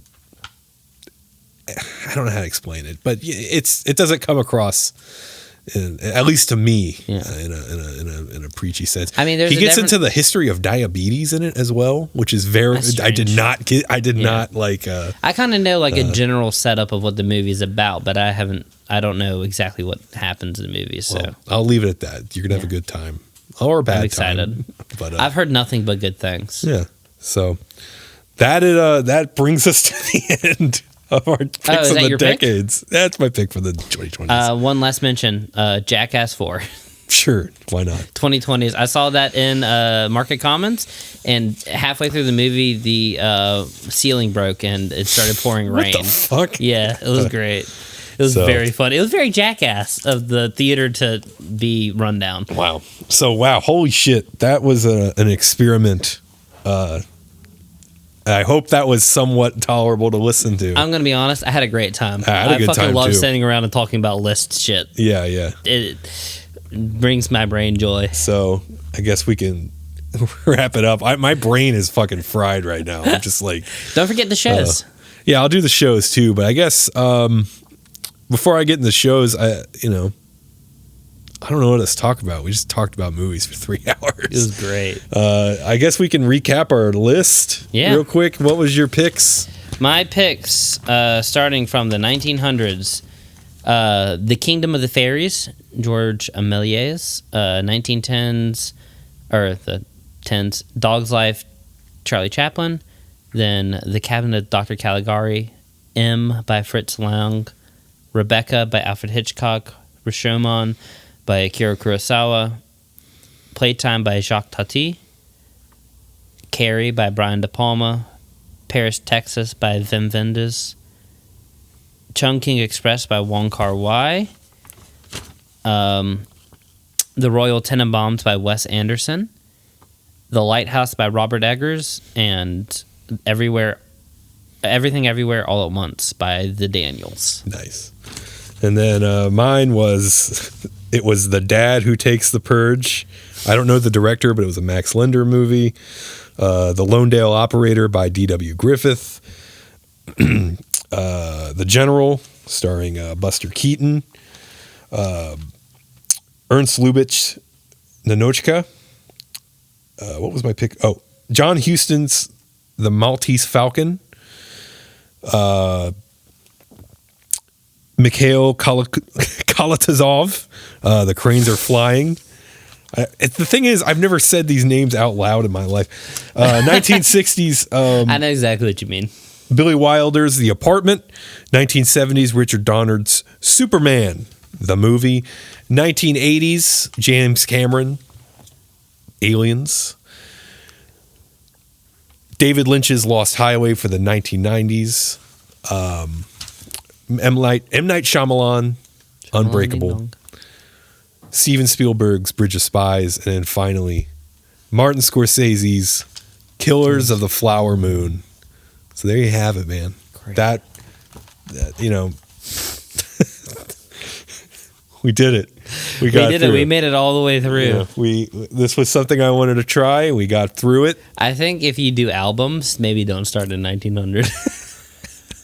It was pretty ridiculous, yes. So hopefully, maybe you heard some movies you like. Wait, what movies would you pick? Hey, if you want more recommendations, I'll gladly just sit there and talk your ear off about movies online. I promise. Yeah. What's your letterbox, dude? What's your letterbox? My letterbox is is Poptimism, Poptimism, which is nearly the same as my Instagram, which is Poptimism, but with two P's, Poptimism, which you can reach out to me there and talk to me. Yeah. I mean, I just like talking to people, so, reach out. Who cares? Go for it. So, yeah, thanks, Daniel, for... my letterbox is Andrew T. Ridner, by the way, if you want to get on mine, too. Thank you for having me, Andrew, because I enjoy coming to hang out. Yeah, thank you for the 80th episode. This suggestion. It might be a two-parter at this point. I don't know if our host is willing to accept a 3-hour-long episode, but... That's up to you. Hey, you had the power. And if you made it all the way through...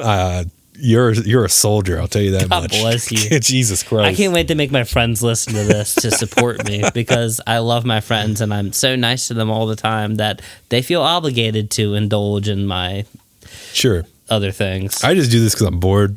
Fuck it. I mean, what other way would you want to spend 3 hours than sitting around talking about movies? Yeah. I do this for free all the time with my other friends, and I just make them wonder why I have so much free time to watch movies. But so let's wrap it up here. Myrtle Beach shows, at Myrtle Beach shows. You got to follow at Myrtle Beach shows to know about shows in Myrtle Beach. There's a lot of shows in Myrtle Beach, but there's nothing like a Myrtle Beach show. We got November 18th at Fresh Brewed Coffee House, Savant, Christian Gill, Bisky Christ, Bubba Graham, Frank the Frog. The next day at the Next Level Fitness Gym, Restless Spirit, Hymns of Blasphemy, and Bathsheba. November 26th at Arcadia Studios, Rat Poison, Intimidator, Quiet, and Warning Order, and Dead Friends. This bad boy just got announced December 16th at the Fresh Brewed, Electric Pleasure, which is the Windley Boys and Drew Jacob. It's mainly Drew Jacob's project, his songs. They were really fun to play. We love Drew Jacobs. And yes, we do. Elder Bright, Sweet Sweet, The Wonder Shakedown. And how about this, folks? A Turn of Forte show at Fresh Brewed. At Fresh Brewed? December 16th. That came out of nowhere, dude. That's crazy. I did not expect Turn of Forte to play one last local show. Don't miss Turn of Forte at Fresh Brewed because that's something you can tell your grandchildren. Yeah. And then this bad boy just got announced too. January 26th at Fresh Brewed Coffee House. Lunchbox Hero, Newgrounds Death Rugby, and of course, us, the Windley Boys. Windley, we're playing our EP. This is going to be our EP release show. So we're playing the whole new EP, Scenes from a Hat, in its entirety. I'll tell you that much. It's going to be a lot of fun. Uno Mas is out there right now. You can listen to that. There'll be another song, I think, next month, and we all have a fun time. And the EP, Scenes from a Hat, look out for that. That rhymed, kind of. It's going to be a fun show. I'm really excited. You're a real Dr. Seuss. Yeah. And that's it for the Windley Mania. Daniel, thank you again. It's great to hang out with you again, Yeah, Andrew. this was I had a lot of fun. I did. So I did too. So you have to follow at Windley_band on all the socials to keep up with the world of Windley. And that's it. Let's get the fuck out of here. All right. Goodbye. We'll see you at the movies. Yeah, see you at the movies or at Fresh Brewed Coffee House. Yeah, bitch. Bitch.